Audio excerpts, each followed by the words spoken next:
오늘 얘기는 수시에 대한 얘기를 좀 할 겁니다.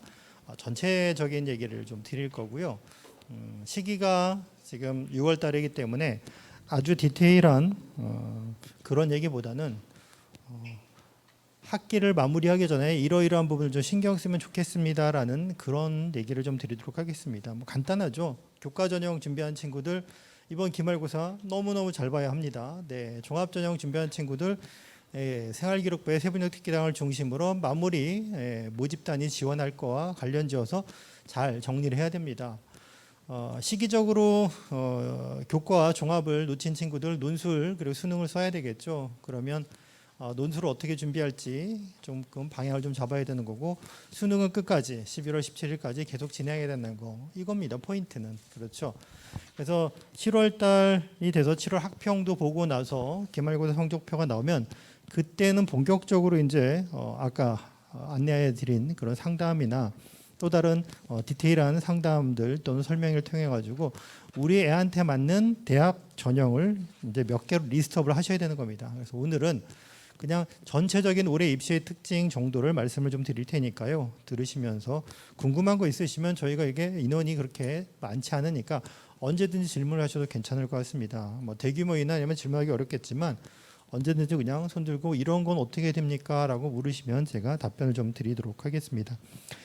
자, 오늘 설명에는 가지고 계신 배부 받으신 교재를 중심으로 말씀드릴 겁니다. 교재에 있는 내용이 뭐 95%고요. 교재에 없는 내용은 5%입니다. 뭐 굳이 교재에 실지 않아도 되는 내용이 5%가 있는데 그렇게 말씀을 좀 드리도록 할 거고요. 그리고 보내드렸던 교재와 약간 순서가 바뀐 장표들이 있을 수도 있습니다. 제가 어젯밤까지 조금 이해하기 쉽게 조금 스토리라인을 조금 구성을 하면서 바뀐 순서는 있으니까 뭐 그건 차이가 없다라고 보시면 될 것 같습니다. 자, 우선 본 내용을 앞서서 뭐 시작을 이런 걸로 시작을 한번 해볼까요? 자, 대학이 선발하고자 하는 학생은 어떤 학생일까요? 대학은 예나 지금이나 똑같습니다. 그렇죠? 네, 대학은 공부를 하는 곳입니다. 가면 취업을 한 것이 아니기 때문에 공부를 하는 학생이 필요하죠. 사회복지학과를 가고 싶어요. 그럼 사회복지학과 가면 어떻게 되죠? 봉사활동을 하러 간 게 아닙니다.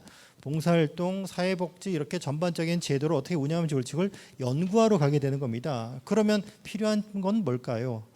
봉사활동을 많이 한 것이 아니라 그런 사회복지학을 공부할 수 있는 준비가 되어 있는지가 대단히 중요하겠죠. 그렇죠. 그래서 대학이 선발하고자 하는 학생은 간단합니다. 우리 대학에 들어와서 연구를 공부를 잘할 수 있는 학생. 그러면 그런 학생이 누굴까요? 사실은 뭐 이렇게 분위기 좀 딱딱하시네요. 네, 우리 애잖아요, 그렇죠? 우리 애, 우리 애가 다 정확하게 정말로 적합한 애인데 우리 애를 왜 안 뽑아줄까? 뭐 이런 거죠. 사실은 저도 이렇게 그 자리에 앉아 있는 게 더 좋을 거라는 생각이 듭니다. 저도 아직 막내가 아직 대학을 못 간 애가 하나 있어요. 올해 고등학교 4학년을 지금 다니고 있어요. 네, 실패가 지금 그러고 있는 상태인데 뭐 여기 계신 분들이랑 저나 입장은 뭐 크게 다르지 않다라고 생각을 합니다. 대학은 그러면 어떤 애가 들어와서 잘할 거냐? 현재 잘하고 있는 애가 잘할 거라고 생각을 해요. 네, 현재 잘하고 있는 애. 근데 잘한다는 개념이 옛날과 달라요. 예전에 어머님들이 아버님들이 대학을 갈 때 고등학교를 다니실 때 그때는 어땠습니까? 무조건 한 줄이에요. 어느 반에 있으나 어떤 과목을 들으나 무조건 한 줄이에요. 근데 지금은 한 줄이 아닙니다. 다양한 줄이 존재합니다. 왜냐하면 같은 반인데 우리 반에 한 반에 있는 우리 애와 같은 반에 있는 다른 친구의 시간표가 전혀 달라요. 듣는 과목이 다르다는 뜻이죠. 그런데 과목이 다른데 그걸 동일하게 성적을 내는 게 의미가 있을까요? 한 줄로 세우는 게? 누구는 A라는 어려운 과목을 배우고 누구는 A라는 어려운 과목을 안 배우는데 그걸 굳이 평균을 내가지고 너는 잘한다 못한다를 하는 것이 맞을까요? 라는 겁니다. 그래서 우선 첫 번째는 옛날과 좀 다르다라는 걸 인식을 좀 하셔야 돼요. 몇 등급이 어디 간다 이런 것보다는 우선 뭐가 다른지를 좀 생각을 좀 해보시는 게 좋겠고요. 두 번째는 대학에서 우리 대학에 들어와서 공부를 잘할 수 있다는 개념을 나눠놨어요. 물론 다 잘하는 애가 좋긴 합니다. 다 잘하는 게 좋긴 한데 다 잘하는 걸 바라지는 않습니다. 어느 걸 잘할 거냐라는 부분을 생각하시면 되는데 그걸 우리가 전형이라고 이렇게 나눠놓은 거예요. 물론 전형은 이것 말고도 더 세분화시킬 수 있겠지만 크게는 이렇게 있다고 보시면 되는 겁니다. 전형은 100점 만점 중에 50점 이상을 차지하는 전형 조사가 뭐냐를 가지고 이렇게 4개로 분류를 해놓은 거예요. 학생부 전형, 논술 전형, 실기 실적, 수능이라고 나눠놓은 겁니다. 그럼 우리 애는 어느 쪽 전형이 맞냐라는 거죠. 다른 표현을 한다면 올림픽의 종목 같은 거예요. 운동을 잘해서 대회를 나갑니다. 어떤 걸 잘합니까? 달리기를 잘합니까? 수영을 잘합니까? 이런 겁니다. 우리 애는 현재 공부를 잘하는데 무엇으로 보여주는 것이 제일 잘한다고 보여줄 수 있겠습니까? 라는 것을 정확하게 아셔야 되겠죠. 그렇죠? 그리고 전형들마다 특성을 좀 아는 게 중요하겠죠. 왜냐하면 동일한 점수임에도 불구하고 전형마다 좀 차이가 있을 수도 있고 차이가 나는 성적임에도 불구하고 그것이 역전되는 전형이 있을 수도 있다는 겁니다. 또 한 가지는 아까도 말씀드렸지만 이거예요. 선생님 저희 애가 2.3등급인데요. 어느 대학 아니면 이 학과를 갈 수 있을까요? 라는 질문을 많이 하세요. 사실은요. 뭐 답변 드릴 수 있죠. 뭐 이 정도쯤은 갈 수 있을 것 같습니다. 하지만 참값은 아니에요. 왜냐하면 이게 교과 전형이면 맞을 수도 있고요. 종합 전형이면 더 넓을 수도 있고요. 논술 전형이면 아무런 의미가 없을 수도 있어요. 그리고 이게 2.3이라는 게 무엇으로 만들어낸 2.3이냐에 따라 다릅니다. 동대문구는 인원이 저 옆에 있는 종로구보다는 많은 편이지만 그래도 어마어마하게 많은 편은 아닙니다. 학교 인원이. 다시 말씀드리면 우리 반에 우리 애가 다니고 있는 학교의 인원이 옛날에 어머님 아버님 다닐 때처럼 60명 50명이 앉아있는 게 아니라 이제는 20명 30명이 안 되는 학교가 많다는 얘기입니다. 여전히 얘는 우리 반에서 3등인데 우리 애가 나도 3등이었거든요. 그때 3등과 지금 3등은 전혀 다르다는 겁니다. 왜냐? 옛날에 1000명이 있을 때 3등하고요. 100명이 있을 때 3등하고는 퍼센트가 달라요. 그렇죠. 근데 요즘 성적은 어떻게 매기죠? 등급으로 매겨요. 비율로 매깁니다. 그러니 100명일 때 4등은 1등급 맞습니다. 근데 50명일 때 4등은 2등급이에요. 8%가 되는 겁니다. 하지만 대학은 석차로 가요. 그렇죠. 아닌가요? 전국에서 3000등 안에 들면 서울대를 가요. 근데 10,000명 중에 3000등이냐 20,000명이 3000등이냐 똑같아요. 어차피 3000등은 거기에 가는 겁니다. 이해가 되시죠? 다만 교과는 전국적으로 매겨지는 게 아니고 우리 학교 안에서 매겨지는 차이가 있기 때문에 여전히 똑같은 1.1한 애가 우리 학교에도 다른 학교도 존재하는 그런 한계는 있는 겁니다. 그래서 그런 부분들은 제가 하나씩 좀 말씀을 드릴 거고요. 또 한 가지는 이거예요. 애들이 없어요. 얼만큼 없습니까? 예전에 수능은 60만 명 정도가 봤는데 지금은 40만 명대가 수능을 보고 있습니다. 그만큼이 사라진 거예요. 올해 뭐 졸업생이 역대 최대고 뭐 이렇다 하지만 어차피 30% 정도 내외예요. 30%입니다. 왜냐면 모든 애들이 재수하진 않아요. 재수한다는 얘기는 수능을 봐야 된다는 얘기인데 수능이 쉽지가 않거든요. 꼭대기 애들의 수능을 보는 비율은 크지만 아래쪽에 있는 애들이 쉽게 생각하면 1등을 받는 애들 중에 재학생과 재수생의 비율을 따지면 재학생이 많아요. 9등급은 재학생과 재수생이 누가 많을까요? 재수생이 많으면 이건 엄청난 실패죠. 그렇죠? 그러니 그런 부분을 감안하시면 되는 겁니다. 또 학생이 줄다 보니까 아까 성적을 매기는 입장에서는 그런 부분이 생길 수 있다고 말씀드렸죠. 또 대학 입장도 생각해 보세요. 애들이 줄어요. 애들이 줄면 대학은 우선 첫 번째 지원은 애들이 주는 겁니다. 두 번째 지원을 했는데 걔네들 성적이 떨어진 것처럼 보여요. 그렇죠? 왜냐하면 100명 중에 4등한 애와 50명 중에 4등한 애 등급이 달라서 들어오니까 이상하다. 점점 우리 학교 들어온 애가 성적이 떨어져 보이지. 특히 교과전에서 이렇게 되게 되는 겁니다. 그럼 대학들은 어떻게 될까요? 1등급에는 좋다라고 생각하지만 2등급, 3등급 가게 되면 이게 걱정이 생기는 거예요. 또 3등급, 4등급이 가게 되면 4등, 3등급은 어떻습니까? 12%고 4등급 17%예요. 그러니까 100명 중에 12명이 똑같은 3자를 가지고 있어요. 걔네들이 다 동시에 우리 학교를 썼어요. 그중에 골라야 되는 거예요. 대학 입장에서는요. 그러니 1, 2등급 인원이 적어졌으니까 3, 4등급 애들도 들어오게 되면 그 친구들을 어떻게 골라낼지를 고민하게 되는 겁니다. 그래서 대학들은 교과 전형보다는 종합전을 조금 더 했으면 좋겠다는 생각을 가지는 거예요. 왜요? 쳐다볼 수 있잖아요. 이 성적을 어떻게 만들었는지, 무슨 과목을 이수했는지 이런 걸 보게 되는 겁니다. 교과는 그게 아니에요. 무슨 과목을 이수했는지 이런 거 전혀 상관없이 그냥 버튼 누르면 돌아가는 겁니다. 순서들 쭉 줄을 세워가지고 그 학교에서 하고 나는 환산점수를 줄을 세워놓고 툭 끊어버리는 거예요. 그러니 대학교 입장에서는 불편한 게 생기죠. 왜냐하면 그 학교에서 잘한 거잖아요. 동대문구에 있는 A 학교에서 잘한 거고 B 학교에서 잘한 것이지 전국적으로 잘한 건 아니죠. 교과 전형은. 그렇죠. 그래서 대학들 입장에서 어떻습니까? 보조장치를 주는 거예요. 제일 만만한 게 수능이죠. 수능을 여기까지는 해야 돼. 수능 최저 기준을 주는 겁니다. 그걸로 보조를 하는 거예요. 두 번째는요. 요즘 트렌드는 그겁니다. 이따 뒤에서 말씀드리겠지만 서류를 집어넣어요. 교과 전형인데 서류를 좀 보고 싶어 합니다. 그래서 교과의 반영폭은 줄이죠. 왜요? 아까 말씀드린 것처럼 1등급과 2등급 11등이에요. 100명 중에 11등 하는 애들이 다 1, 2등급 애들이거든요. 전교 10등 안에 드는 애들이 지원을 했어요. 다 좋은 애들이잖아요. 그러면 그것보다 어떻게 공부했는지를 보고 싶어서 서류를 보기 시작하는 겁니다. 가까운 경희대, 동국대, 성대 이렇게 트렌드가 바뀌어가고 있습니다. 그래서 이런 걸 보시면 될 것 같고요. 또 입시에 큰 변화는 있지 않아요. 다른 말로 표현하면 입시의 큰 흐름은 여전히 존재한다라는 겁니다. 왜냐하면 고교 학점제 진입이 눈앞에 있어요. 물론 지금 카운트다운이 된 2025에 들어오느냐 안 들어오냐 그건 뭐 아직은 모르겠습니다. 현재 학교 현장에서 대비를 하고 있는 건 2025를 시점으로 해서 대비를 하고 있습니다.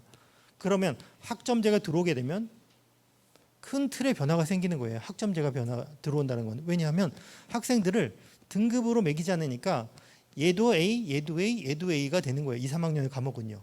1학년 여전히 등급을 매기지만 그런 옛날보다 변별력의 교과가 떨어지는 거죠. 그럼 대학 입장에서는 그걸 가지고 교과를 하기 또 부담스러워요. A가 너무 많은 거니까.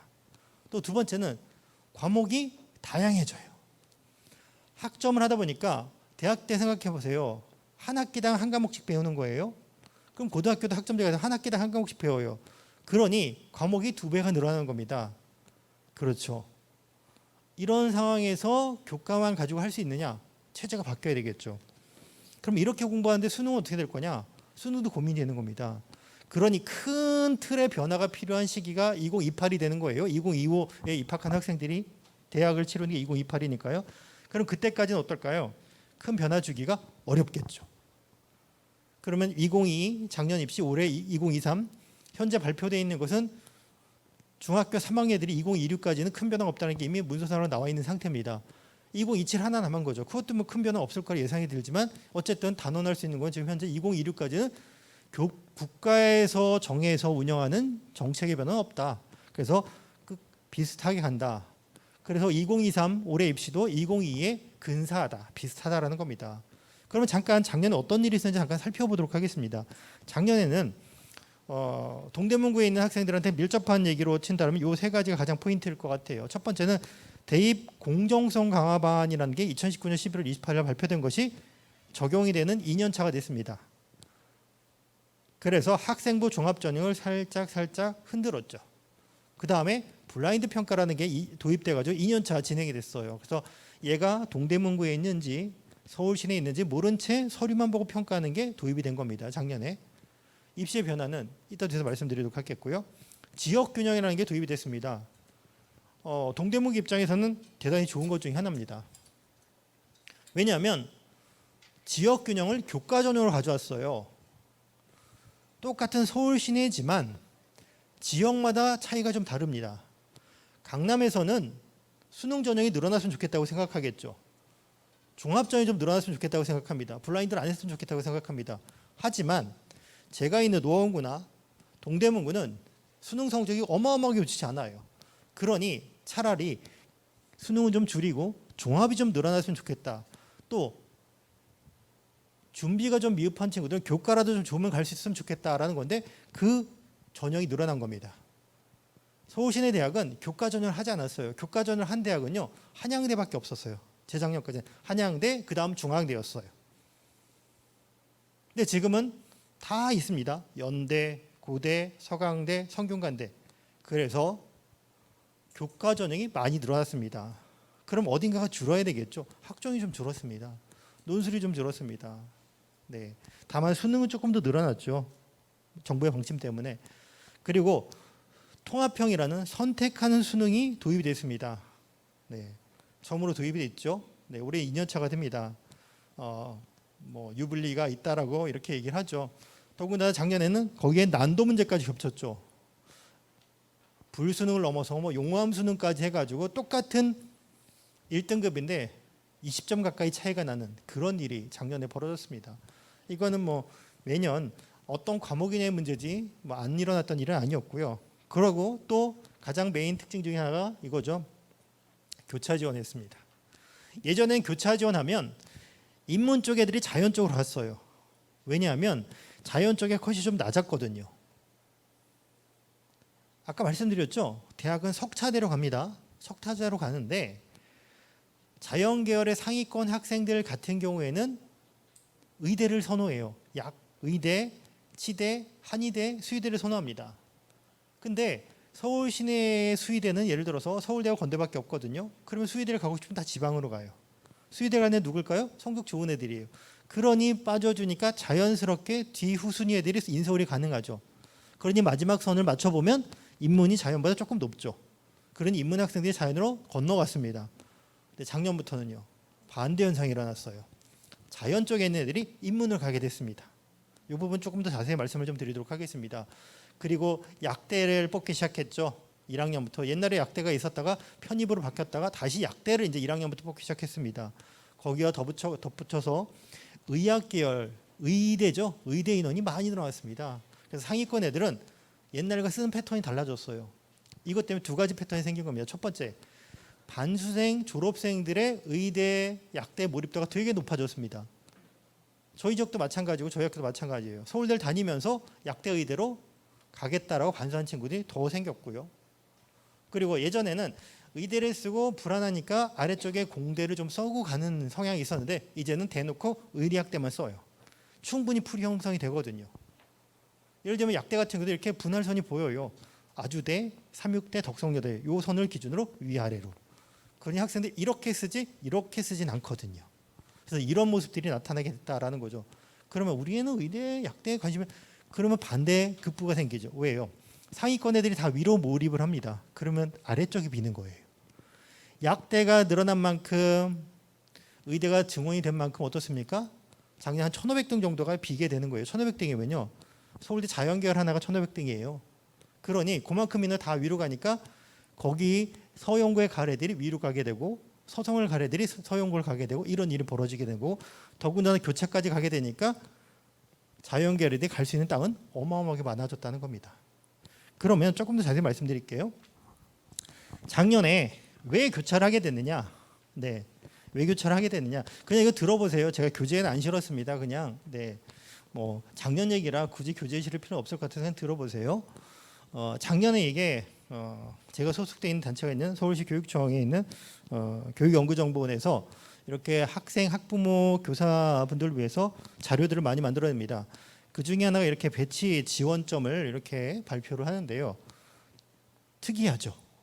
매번 위치가 보면 이 정도의 서울대 입문자인이 비슷하게 하는데 작년 어땠습니까? 여기 보시면 어떤 모습인가요? 서울대의 자연계열은 여기 있는데 서울대 인문계열은 여기 있습니다. 점수 차이가 어마어마하게 크죠. 그죠? 네. 또 보세요. 여기는 연고대 공대인데요. 연고대 인문은 여기 있어요. 다르게 표현하면 똑같은 388점인데 자연계열들은 중앙대 정도를 가던가 아니면 서강대 낮은 지역을 써야 되는데 인문 쪽으로 교차를 하면 연고대를 갈 수 있었습니다. 작년에. 왜 이런 일이 벌어지냐면 이건 이거예요. 정시는 철저히 석차예요. 순서대로 가는 겁니다. 세 장의 원서를 쓰는데 순서대로 애들이 안 치게 되는 겁니다. 이게 재작년 자료입니다. 재작년에는 학생들의 성적을 보면 순서대로 이렇게 갑니다. 파란색이 쉽게 생각하면 이과, 빨간색이 문과라고 보시면 돼요. 이런 모습이죠. 그래서 이렇게 순서대로 등수를 매기면 비슷한 라인의 대학을 갑니다. 그런데 작년의 표본을 살펴보면 이렇습니다. 빨간 게 옛날식 표현 쓰겠습니다. 그냥 이해하시기 편하게 문과, 파란색이 이과입니다. 앞에서 쉽게 생각해 보면 3,000등을 우리가 서울대라고 가정을 해볼게요. 편하게 3,000등을 체크하면 인원이 많으니까 이 파란색에서는요. 여쯤 가서 서울대가 잘려요. 그런데 빨간색인 문과는 어떻습니까? 인원이 적다라는 거죠. 적어서 누적을 해봐도 이쯤 가야지만이 서울대가 잡히는 거죠. 그러니 어긋나는 겁니다. 이런 일이 작년에 벌어졌던 거죠.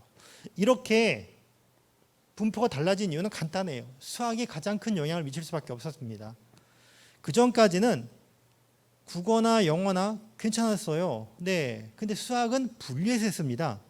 인문 애들은 나형이라고 하는 시험을 보고 자연 애들은 가형이라는 시험을 봤는데 작년부터 어땠습니까? 이것을 털어버렸습니다. 옛날로 그림으로 좀 보여드릴게요. 이게 이제 파란, 여기 좀 진한 색이 자연이고요. 이게 인문이라고 보시면 되겠고요. 학생들의 키높이가 성적이라고 생각하시면 됩니다. 보면 이렇게 가형, 나형으로 구분해 놔가지고 좋은 성적임에도 불구하고 꼴찌였어요. 자연을, 어려운 가형을 보면. 근데 나형을 보면요, 성적이 안 좋은데도 좋은 성적을 받게 됐던 모습이었습니다. 왜냐하면 풀 안에서의 위치를 가지고 성적을 가지고 점수를 주는 구조거든요, 지금 수능이. 근데 이 구조를 이렇게 털어버린 거예요, 하나로. 그럼 어떻습니까? 다시 줄을 세우겠죠. 그러니 흐린 색깔의 인문 쪽 애들이 뒤로 가게 되고 진한 색의 자연 쪽 애들이 앞으로 가게 되는 일이 벌어지죠. 그러면 얘네들은 수학을 잘하니까 당연히 앞쪽을 가는 게 정상인 거죠. 그리고 요즘 패턴 중에 하나는 뭡니까? 공부를 잘하면 자연계 선호도가 훨씬 더 높아요. 그런 얘네들이 수학만 잘하는 게 아니라 국어도 영어도 잘하게 되는 겁니다. 더구나 작년에 사탐은 엉망이었죠. 네, 만점 받아야 1등급이 되는 6과목이 생겼고요. 자연계는 그런 과목이 안 나왔어요. 그러니 과학 탐구를 본 자연계 애들이 성적이 좋은 분포를 만들 수밖에 없었던 거고 당연히 교차가 가능한 상태가 돼버렸던 거였습니다. 이해가 되시죠? 그렇죠? 네.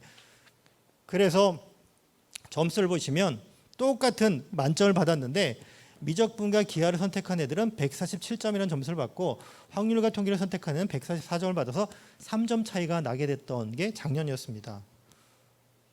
그리고 등급만을 본다면 표본입니다. 이건 뭐 수능은 전체 자료를 공개하지 않습니다. 나라에서. 그래서 이건 표본입니다. 표본을 봤을 때 1등급을 100명으로 친다면 100명 중에 87명이 미적분을 보내드렸고요. 6명이 기하고 5명이 확률과 통계를 본 친구들이었어요. 쉽게 생각하면 이과 애들은 90명이 넘고요. 문과 애들은 5명밖에 안 됐다는 겁니다. 1등급에서. 2등급, 3등급까지도 마찬가지 모습이 된 거고 하위 등급에서만 확률과 통계가 차지하는 비중이 큰 거죠. 이런 일 벌어지니 어떻습니까? 성적 자체가 인문 쪽 학생들보다 자연 쪽 학생들이 더 잘 나올 수밖에 없었다라는 겁니다. 근데 이거는 학생들의 잘못이 아니에요. 이거는 뭐 제도가 잘못된 것도 아닙니다. 학생들이 1학년 들어오면 그렇게 공부를 해서 수학이 불편한 친구들, 과학이 불편한 친구들 인문 쪽으로 가고 수학과학 자신 있는 친구들은 자연 쪽을 가게 되는 겁니다. 그러다 보니 이렇게 벌어진 거고 여기에 덧붙여서 대학들의 요구도 반영이 된 거예요. 이게 뭐냐면 작년에 수능을 응시한 학생들의 분포예요. 여기 보시면 확률과 통계를 본 친구들을 100명이라고 치겠습니다. 그중에 사탐을 본 친구들이 몇 명이냐? 85명이에요. 무슨 뜻이죠? 문과예요, 문과. 네, 문과는 확통을 본 거예요. 또 미적분을 본 100명이라고 치면 100명 중에 91명이 과탐을 본 겁니다. 그러니 확통의 사탐 본 애가 85, 미적분의 과탐 본 애가 91. 그러니 자연스럽게 확통 사탐은 문과, 미적 과탐은 이과가 된 거죠. 이거는 학생들이 그렇게 하고 싶은 부분도 있고 대학의 얘기도 있어요. 올해 고3 학생들한테도 여전히 이게 적용이 됩니다. 이게 뭐냐면 대학별로 이런 과목을 지정해 줬습니다. 우리 학교로 오려면 미적분과 기하만 해야 돼. 확통하면 우린 못 가. 어디입니까? 보이시죠? 네, 가까운 곳 경희대, 고려대, 네, 서울시립대 보이시죠? 여기 뭔가요? 모든 모집단이 그냥 자연계열, 공과대학, 자연과학대학은 이렇게 되는 겁니다. 더군다나 과탐도 마찬가지입니다. 우리는 사탐으로는 안 돼라는 겁니다. 사탐으로는 안 돼. 그러니 과탐에 미적분 기하를 해야지만 이 학교들의 공대를 갈 수 있었다는 겁니다. 그러면 자연계 학생들은 어쩔 수 없이 당연히 그렇게 공부를 하게 되는 거고 어쩔 수 없다는 표현보다는 사실은 대학 가서도 미적분과 기하, 미적분과 과탐이 필요하니까 당연히 기본적으로 해야 되는 애들입니다. 그렇죠. 그러니까 전체적인 분포가 그렇게 달라지게 되는 거고 그러다 보니 이렇게 교차 지원에서 합격한 학생들의 비율이 절반이 넘어가는 학교들도 있습니다. 인문 쪽 모집 단위에. 물론 적은 학교들도 있어요. 예를 들면 성대, 숙대, 외대, 이대는요. 뭐 눈에 보이시죠? 외대는 왜 그럴까요? 인문 쪽에 가면 다 어문 계열 과목이니까 사실 자연계열 애들이 교차한 건 대부분이 경영경제 뭐 이런 쪽이거든요. 네, 그런 쪽이 없으니까 적으니까 이렇게 된 거고요. 성균관대는 변환표준 점수를 조금 자연계열한테 불리하게 만들어서 갈 수가 없었던 거였고요. 숙대하고 이화여대 같은 경우는요, 여학생들이 수학을 못해서예요. 가고 싶은데 남학생과 차이가 있습니다. 보세요. 작년에 학생들 이거는 공개합니다. 나라에서 공개를 하는데요. 남학생과 여학생의 등급별 분포 비율을 한번 보시면 남녀의 차이가 국어는 크게 일어나지 않습니다. 그렇죠? 보시면 1등급이 4.47, 3.54입니다. 살짝 좀 부족하긴 하죠. 그래도 큰 차이는 아닙니다. 그런데 수학을 보겠습니다. 수학은요, 많이 차이가 납니다. 1등급 인원이 남학생은요 100명 중에 6명인데 여학생은 2명밖에 안 돼요. 2등급까지 가도 5명에 총 7명인데 여기는 이만큼까지 가면 15명이 됩니다. 그러니 2배 이상 차이가 나는 거죠.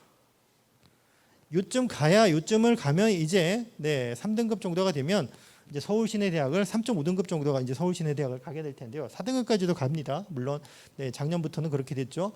그러니 현저 인원이 적은 상태입니다. 그래서 여학생들은 이런 상황이다. 그럼 물론 거꾸로 생각하면 여학생들은 수학을 잘하면 유리한 면이 더 많아요.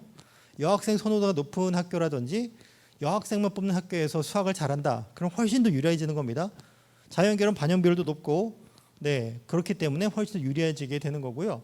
작년에 요 가까이 있는 학교에서는 또 이런 일도 벌어졌어요. 예상을 벗어났던 건 뭐냐면 약대가 있고 한의대가 있는데 약대와 한의대 하면 다 꼭대기 애들이죠.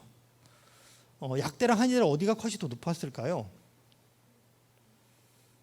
처음엔 저희가 이제 약대가 조금 더 높을 거라 생각을 했어요. 근데 실제로 입결을 딱 애들을 다 보내놓고 보니까 약대가 성적이 더 떨어졌어요. 왜냐하면 전 여학교에 있는데 지금 여학생들은 한의대 약대 중에 약대를 더 많이 써요. 근데 아까 이거 보신 것처럼 약대를 간 여학생도 수학을 못했어요. 그러니 생각했던 것만큼 다른 과목은 되게 좋은데 수학이 안 나오니까 한의대보다 컷이 좀 떨어지는 일이 생겼더라고요. 그래서 한 100분이 한 1 정도는 좀 차이가 있는 것을 볼 수가 있었는데 물론 뭐 전체적인 자료는 아닙니다. 그냥 봤더니 그런 모습이 있는 경향성 정도를 말씀드린 겁니다. 그래서 자연계열의 남학생이 제일 수학을 잘하긴 합니다. 인문계열의 여학생이 제일 수학을 못하긴 합니다. 반대로 남학생이 자연계열 남학생들 수학을 못하면 되게 불편해지는 거고요. 인문계열의 여학생이 수학을 잘하게 되면 되게 좋아지는 겁니다. 왜요? 상위권 대학은 인문계열도 국어, 영어, 수학, 특히 수학의 비중이 큽니다. 아시죠? 서울대, 고대, 그렇죠? 그리고 또 한 가지 패턴 중에 하나는 이거죠. 올해도 여전히 자연계열 애들이 많다라는 겁니다. 증가폭은 계속해서 진행되고 있다라는 겁니다. 올해 3월 학평을 보면 한국사는 무조건 봐야 되니까 이게 이제 전체 모수예요.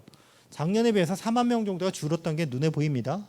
아까 보셨잖아요. 인원 감소.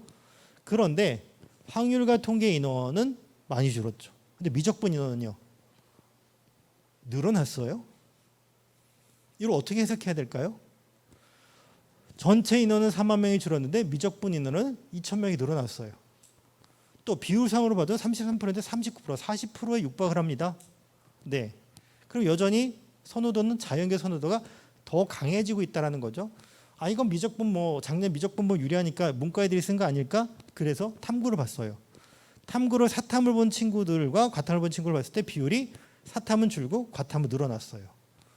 그러면 인원은 줄었지만 학생들의 지원 성향은 자연계를 더 많다라는 게 눈에 보이시는 거죠. 그죠? 그리고 재수나 반수를 하는 친구들도 어떻겠습니까?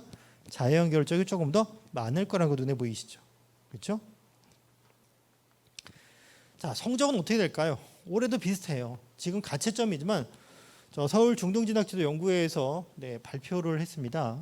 선생님들한테 공유를 했습니다. 봤더니 지금 여전히 올해도 미적분을 본해와 확률과 통해 이 정도 비율인데 평균 점수를 보니까 현저히 미적분 본해들이 잘하더라. 그 다음에 공통 평균도 높고 이게 눈에 보인다. 선택 평균은 과목별 유불리니까 이번에 6모는 사실은 확통이 너무나 쉬웠거든요. 확통이 너무나 쉬워서 기하보다 평균이 높죠. 그렇죠? 그리고 미적분과도 큰 차이가 없죠. 하지만 미적분, 확통, 기하의 공통 과목의 점수 차이는 되게 큽니다. 그리고 이번에도 가등급 가채점 이전 등급을 내봤습니다. 냈더니 빨간색이 미적분이에요. 전체 미적분 애들이 47%잖아요. 그렇죠? 47%고 얘들이 48.2%에서 얘들이 4.8%인데 이 정도 인원이 나와야 정상인데 1등급이 89%, 90%가 미적분이 차지했습니다. 그러니 자연계열 학생들이 수학을 잘하는 건 여전히 올해도 강세고 그 인원이 작년보다 조금 더 패턴은 늘어났다 정도까지 보시면 되겠습니다. 또 한 가지 말씀드릴 수 있는 건 이거예요. 영어는 절대평가입니다. 오늘 오신 분들 다 고3이시고 벌써 몇 번의 성적표를 받아보셨으니까 이미 잘 알고 계시겠지만 영어는 절대평가예요. 내 옆에 있는 친구랑 상관없이 그냥 90점이 넘으면 A를 주게 되는 겁니다. 80점이면 2등급을 주게 되는 겁니다. 근데 이건 두 가지를 좀 기억하셔야 될 부분이 있습니다. 첫 번째는 절대평가는 쉬운 시험이 아닙니다라는 거예요. 상대평가 시험은 나도 쉬우면 얘도 쉽고 내가 어려우면 얘도 어렵기 때문에 석차만 유지하면 등급이 떨어지지 않습니다. 하지만 상대평가가 아닌 절대평가 시험은요. 시험이 쉽든 어렵든 90점이 되지 않으면 무조건 성적이 바뀌게 되는 겁니다. 이 부분을 생각하셔야 돼요. 두 번째는 우리 애는 정시, 수능 위주 전형보다는 지금 수시가 더 급해. 수시에서도 마찬가지입니다. 수능 최저학력 기준을 요구하는 대학들이 있어요. 그 수능 최저를 요구하는 데 있어서 영어가 떨어지면 나머지로 맞추기가 쉽지가 않아요. 아시잖아요. 그렇죠? 네. 앞에서 수학이 이런 모습이라는 거 말씀드렸고 국어도 자연계를 잘한다고 사탐 같으면 사탐은 만점 받지 못하면 등급이 훅훅 떨어지는 게 작년에도 재작년에도 벌어졌던 일입니다. 그러니 최저를 조금 안전하게 맞출 수 있는 방법 중 하나는 영어예요. 특히나 2합이 아니 3합 이상을 요구한다면 영어가 작동되지 않으면 어려워요. 2합일 때는 2개 가지고 합 7을 만들거나 5 만드는 건 괜찮아요. 3합을 가지고 7을 만들 때 영어가 안 나왔다. 많이 어렵습니다. 그래서 영어 공부는 꾸준히 계속할 수 있도록 해주시고 영어 1등급 어렵긴 해요. 하지만 어렵더라도 2, 3등급의 비율은 커져요. 어려워지면. 그러니 우리의 작전은 1등급이 아니라 2등급만 맞아도 괜찮은 친구들은 이걸 잘 활용하셔야 되는 겁니다. 아셨죠? 자, 그럼 이제 본론 얘기하겠습니다. 이제부터 이제 교재에 있는 얘기예요. 너무 앞에 걸 많이 말씀을 드렸나요? 네 가지를 준비했는데 네 번째 거는 얘기를 안 해도 될 것 같아요. 교재에 있는 거 보시면 될 것 같고요. 세 가지만 말씀을 좀 드릴 겁니다. 특히나 세 번째 얘기를 제일 많이 드릴 생각인데요. 세 번째는 전형별로 포인트들만 교과는 요거 생각하세요. 종합은 이겁니다. 논술 요거 생각하세요. 이렇게 포인트만 좀 집어드릴 겁니다. 왜냐하면 지금 시기에서는 몇 점이 어디 갑니다. 이런 입결을 굳이 말씀드릴 필요가 없어요. 왜요? 우리가 아직 거기까지 도달하지 않았어요. 지금 중요한 거는 교과가 이런 거니까 남아있는 기말고사를 남아있는 기간 동안 생활기록부를 남아있는 여름방학 동안 우리 내는 논술을 어떻게 할 거냐 이것만 생각하시면 되는 겁니다. 그렇죠? 그리고 수능까지 가는 건 당연한 겁니다. 왜요? 인서울은요 수능을 하기가 쉬워졌어요. 예전보다. 사가 떠도 갑니다. 옛날엔 사 가지고는 어려웠죠. 특히 여학생들은요 아주 안전하게 갈 수 있어요. 왜요? 인원이 줄었잖아요. 인원이 줄었으니까 당연히 그만큼 더 내려가는 겁니다. 석차는. 그렇죠. 그러니 등급이 내려갈 수밖에 없는 거니까 옛날과 동일하게 야 2가 안 되면 어렵다. 아니에요. 정시는요. 네. 교과 성적은 여전히 그렇습니다. 왜냐하면 각 학교에서 2등급, 1등급이 오니까. 하지만 수능은 동시줄을 세우는 거죠. 그렇죠. 그래서 참고하시면 되겠습니다. 자, 첫 번째 대입전은 기본 사항인데요. 이거는 간단하게 말씀드릴게요. 주의사항만 말씀드리겠습니다. 원서는 3번 기회가 있습니다. 시기로는 우리가 수시 모집, 정시 모집, 추가 모집이라고 나눠서 합니다. 그래서 3번의 원서 접수를 하게 될 거예요.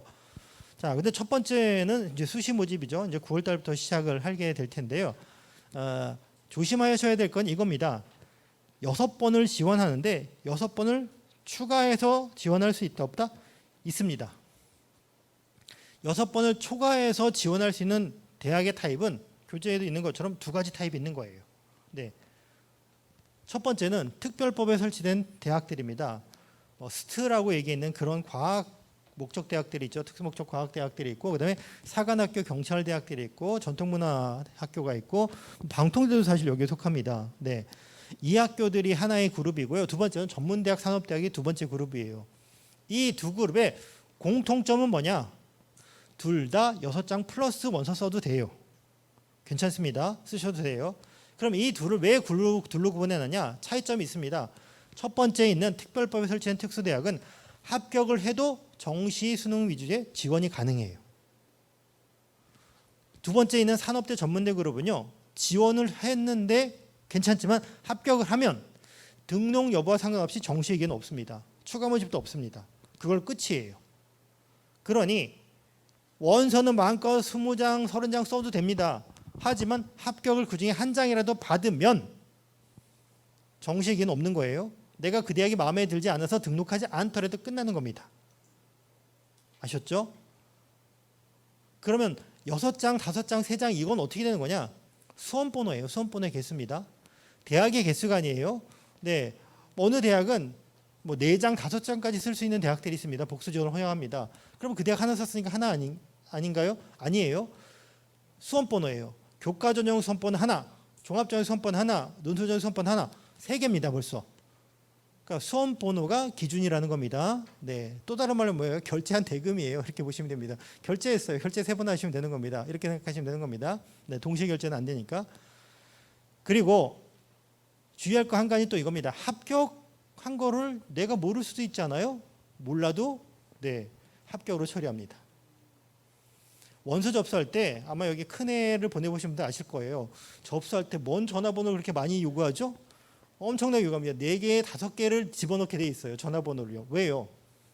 알려줍니다. 예비에 충원 합격됐습니다. 추가 합격돼서 알려줍니다. 학생이 안 받으면 그 입력한 예비번호로 쭉 계속 돌아다녀요. 그래서 온 가족들한테 다 갑니다. 저희는 네 식구인데 저희 큰애를 보내면서 온 가족씩 전화번호를 다 입력했어요. 그래서 막둥이한테까지 전화가 갑니다. 거기까지 가죠. 안 받으면. 그러니까 나중에 보면 그런 일들이 생기는 집들이 생겨요. 똑같은 번호로 다 전화가 왔어요. 스팸인 줄 알고 안 받았다면 다시 전화해보니까 공공대학교 입학처예요. 그럼 합격한 거예요. 본인이 등록을 못한 겁니다. 전화를 못 받아도 합격인 거예요. 전화 안 하고 홈페이지에 제 이름이 떠 있어요. 합격인 거예요. 홈페이지에 게시한다고 요강이 돼 있잖아요. 그럼 본인이 못 본 겁니다. 그러니 원서를 특히 이쪽 부분이요. 쓸 때 조심하셔야 됩니다. 합격하면 가셔야 됩니다. 네, 안 가면 정시 그거 상관없지. 내가 등록을 안 했든 상관이 없어요. 합격이란 통지 대상자만 되면 무조건 정시는 못 쓰게 되는 겁니다. 다만 정시에는요, 합격을 했어요. 등록하지 않으면 추가 모집은 지원이 가능해요. 하지만 수시는 할 수 없다라는 부분 참고하시면 되겠습니다. 그래서 다시 정리하면 교재도 있죠. 네, 수시 모집에 합격했습니다. 등록 포기에도 정시 추가 모두 지원이 불가하고, 다만 정시는요, 네, 등록만 안 하면 가능합니다. 그렇죠? 그리고 아까 말씀드렸던 그 대학들 중에 산업대 전문대는요, 네, 정시 모집 합격자는 등록료와 상관없이 대학에 추가 모집에 지원할 수 있습니다. 그러니까 차이가 있다라는 걸 좀 이해하셔야 됩니다. 자, 두 번째입니다. 올해 대입은 어떤 일정이 있고 어떤 특징이 있느냐? 간단하게 말씀드릴게요. 9월 13일이 되면 시작합니다. 물론 7월 4일부터 대학은 시작해요. 재외국민부터 시작을 합니다만 일반적인 학생들은 9월 13일부터 시작을 하고, 그러고 나면 원서 접수 마감일 다음인 일요일부터 이미 전형이 시작이 돼요. 길게 갑니다. 수시는요. 길어요. 네, 그래서 근 88일 동안 전형이 진행이 되고, 그다음에 수능을 보고 나서 수능 성적표가 통지가 되면 바로 합격자 발표를 시작하게 합니다. 시작하고 최초 합격 발표하고 등록받고, 그다음에 비어있는 자리들을 다시 충원 합격을 시킵니다. 그게 이제 12월 27일까지 진행이 되고요. 그리고 난 다음에 하루 잠깐 쉬어요. 왜냐하면 등록한 현황을 가지고 정리를 해가지고 정시를 2월시킬 인원들을 정리합니다. 그리고 나서 학교 홈페이지에 게시하죠. 정시에 뽑는 인원이 이렇게 달라졌습니다. 늘어나기도 하고 줄어들기도 합니다. 네, 동점자들은 땡겨서 뽑으니까 그런 일이 벌어져서 하루 쉬었다가 12월 29일부터 정시 진행합니다. 수시는 6장을 쓰는데 정시는 3장만 씁니다. 가나 다군 군마다 하나씩을 쓰게 될 텐데요. 군이 있는 이유는 간단합니다. 수시는 88일 동안 합니다. 하지만 정시는요, 24일 동안 끝내야 돼요. 전형을. 그래서 군을 나눠놓고 그 기간 동안 전형을 하라고 한 겁니다. 그래서 가군이 먼저 전형을 시작합니다. 왜냐하면 정시에는 실기 실적, 예체능 애들이 실기 시험을 많이 봐요. 그러니 동시에 막 보면 혼란스럽죠. 그래서 군을 나눠놓고 가군은 요 8일 동안, 나군은 그 다음 8일 동안 이렇게 정해놓은 겁니다. 그래서 군이 있다라고 보시면 되겠습니다. 그래서 대학들마다 나는 가군에 1월 5일부터 10일까지는 전형하기 어려워 그래서 군을 옮기는 거예요. 그래서 그런 대학들도 있다 보시면 되겠고요. 그리고 난 다음에 이제 2월 달이 되면 추가 모집을 한 번 더 합니다. 그래서 2월 28일까지 마지막까지 대학들은 학생들을 선발하려고 노력합니다. 추가 모집은 선호도가 낮은 대학만 하는 게 아닙니다. 작년에도 의대를 뽑은 학교들도 있어요. 왜냐하면 학생들이 중복 합격자가 많은데 돌고 돌아서 했음에도 불구하고 더 이상 뽑을 수 없는 상태가 되는 지경이 벌어질 수 있습니다. 왜요? 많이 학생들이 중복 합격하거든요. 그래서 마지막까지 간다라고 보시면 되겠습니다. 3월 2일 날이 입학인데요. 이틀 전에 합격 통보하는 일이 생기는 겁니다. 자, 올해 대입의 특징은요. 큰 흐름만 유지하고 있는 겁니다. 여전히 수도권 정시 모집 인원이 소폭 증가했고 수시는 학생부고 정시는 수능이고 비수도권은 수시 모집 인원이 증가했고 그다음에 논술 위주 전형은 모집 인원이 감소했지만 대학은 늘어나고 뭐 늘어났다고 보기는 어렵고요. 그냥 33개 대학인데 홍익대 세종도 한다라는 겁니다. 이 정도가 되는 거고요. 지역인재 전형 운영 대학 및 모집 비율이 증가했다. 우리는 해당이 안 되는데 왜요? 우리가 해당이 안 되니까 더욱더 속상한 겁니다. 전체 모집 인원은 동일한데 이쪽으로 인원을 더 보내줬으니까 우리가 갈 전형이 줄어드는 거죠. 그래서 이런 특징이 있다. 한마디로 얘기하면 이거예요. 전국적으로는 교과로 뽑는 연예인이 많아요. 하지만 서울 시내는 교과보다 수능이 제일 많다. 두 번째는 종합이다. 세 번째는 교과다라는 겁니다. 그리고 수능 공부를 하지 못하면 서울 시내 대학은 선택의 폭이 매우 좁습니다. 왜냐하면 여기 있는 전형의 절반 정도가 수능 최저가 있어요. 60% 정도가 있습니다. 그러니 한 9% 정도가 수능 최저가 있고요. 얘 수능 필요하죠. 합치면 얼마입니까? 45%예요. 그리고 여기도 수능 최저가 있는 고대, 이대, 홍대가 있습니다. 여기도 수능 최저 걸려있는 절반의 대학이 있죠. 그럼 이렇게 합쳐놓고 하면 60%예요. 서울 시내대학은. 60%가 수능이 필요해요. 그러니 우리 애가 수능을 안 해요. 그럼 어떻죠? 실기적으로 6%를 빼놓고 나면 나머지 있는 35%를 가지고 대학을 가겠다는 얘기가 되는 겁니다. 100명을 뽑는데 35명만 해당되는 전형만 나는 준비하고 있다가 되는 거예요. 더 큰 문제가 되는 건 뭐냐면 수시에 실패하면 정시에 기회가 없다는 겁니다. 수능 준비가 안 되면. 전체 기회는 9 플러스 알파예요. 그런데 6만 쓰고 그냥 드랍하는 거죠. 그래서 끝까지 수능을 안 났으면 좋겠습니다. 현저히 수능이 뭐 힘들면 어쩔 수 없겠지만 최소한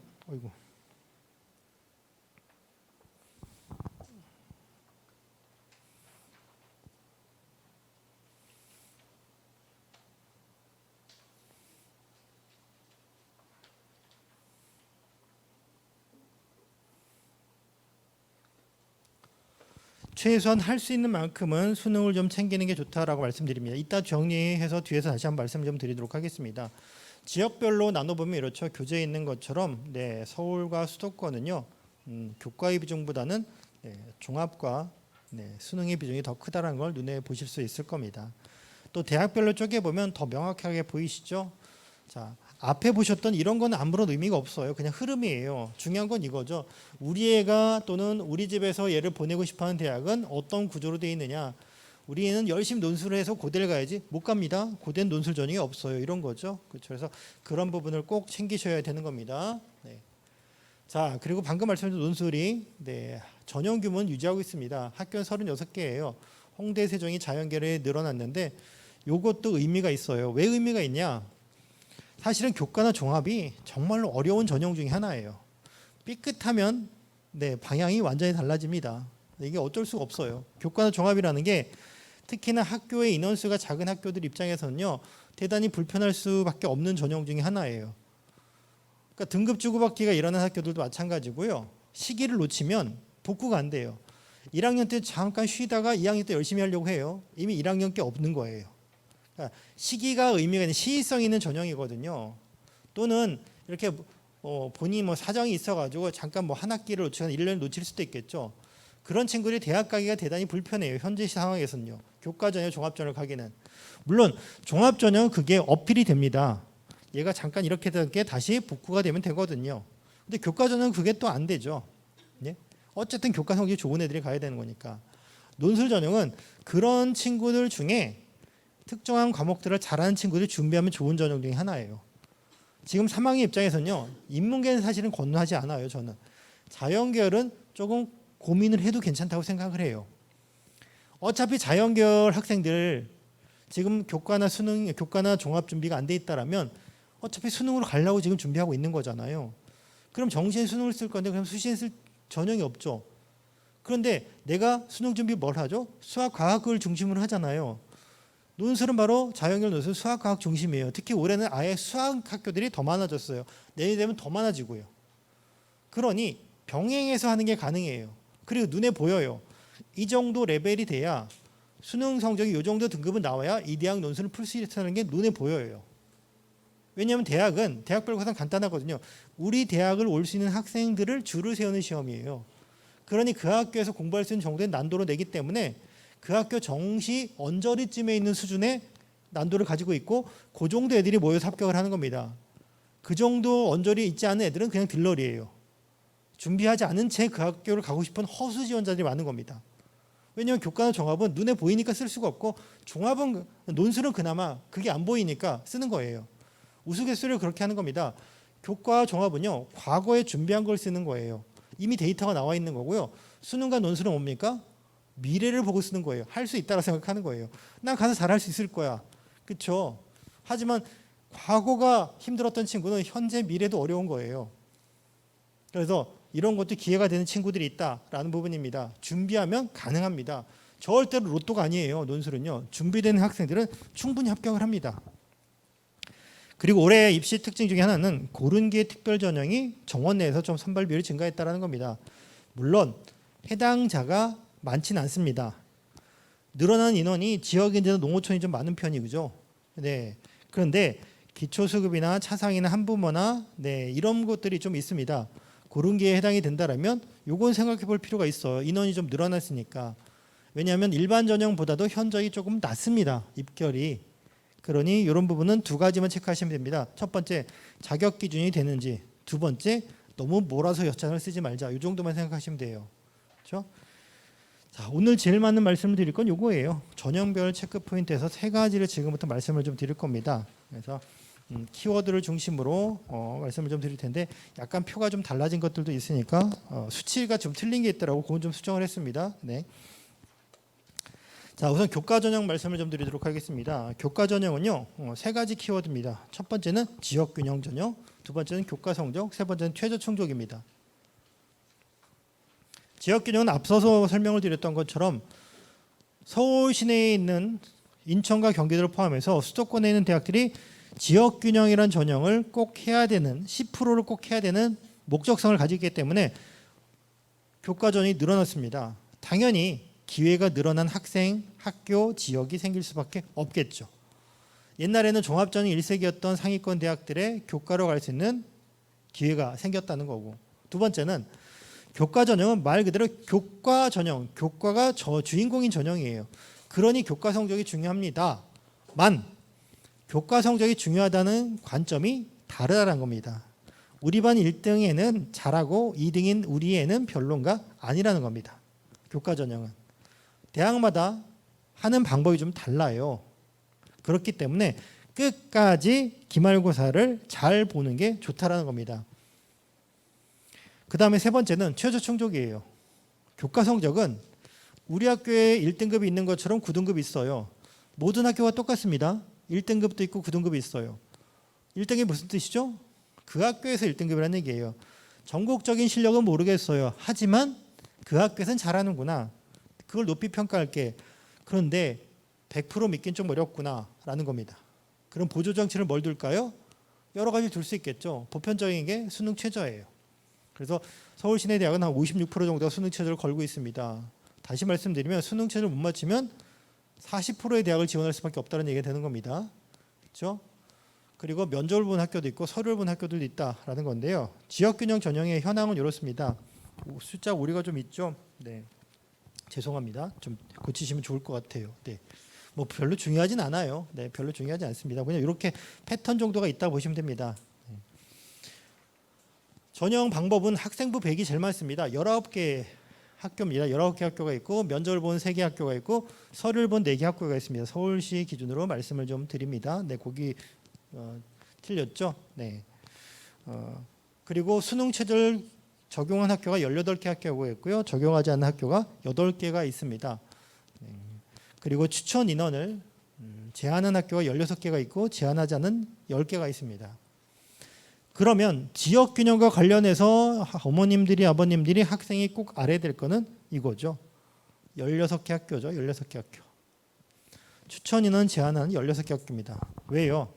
추천인원을 제한한다는 얘기는 내가 가고 싶어도 우선 우리 학교 안에서 패스가 돼야 돼요. 내가 뭐 경희고 경희여고 동대부고 또 뭐 대광고 네 뭐 학교 제가 이 관내 이름은 다 이해 못하지만 뭐 휘경여고 해성여고 뭐 다 어쨌든 내가 속한 학교에서 그 인원이 들어가야 됩니다. 그러면 우리 학교의 추천 규정을 알아야 돼요. 물론 이미 가정통신을 통해서 학교가 한 번 나갔을 거예요.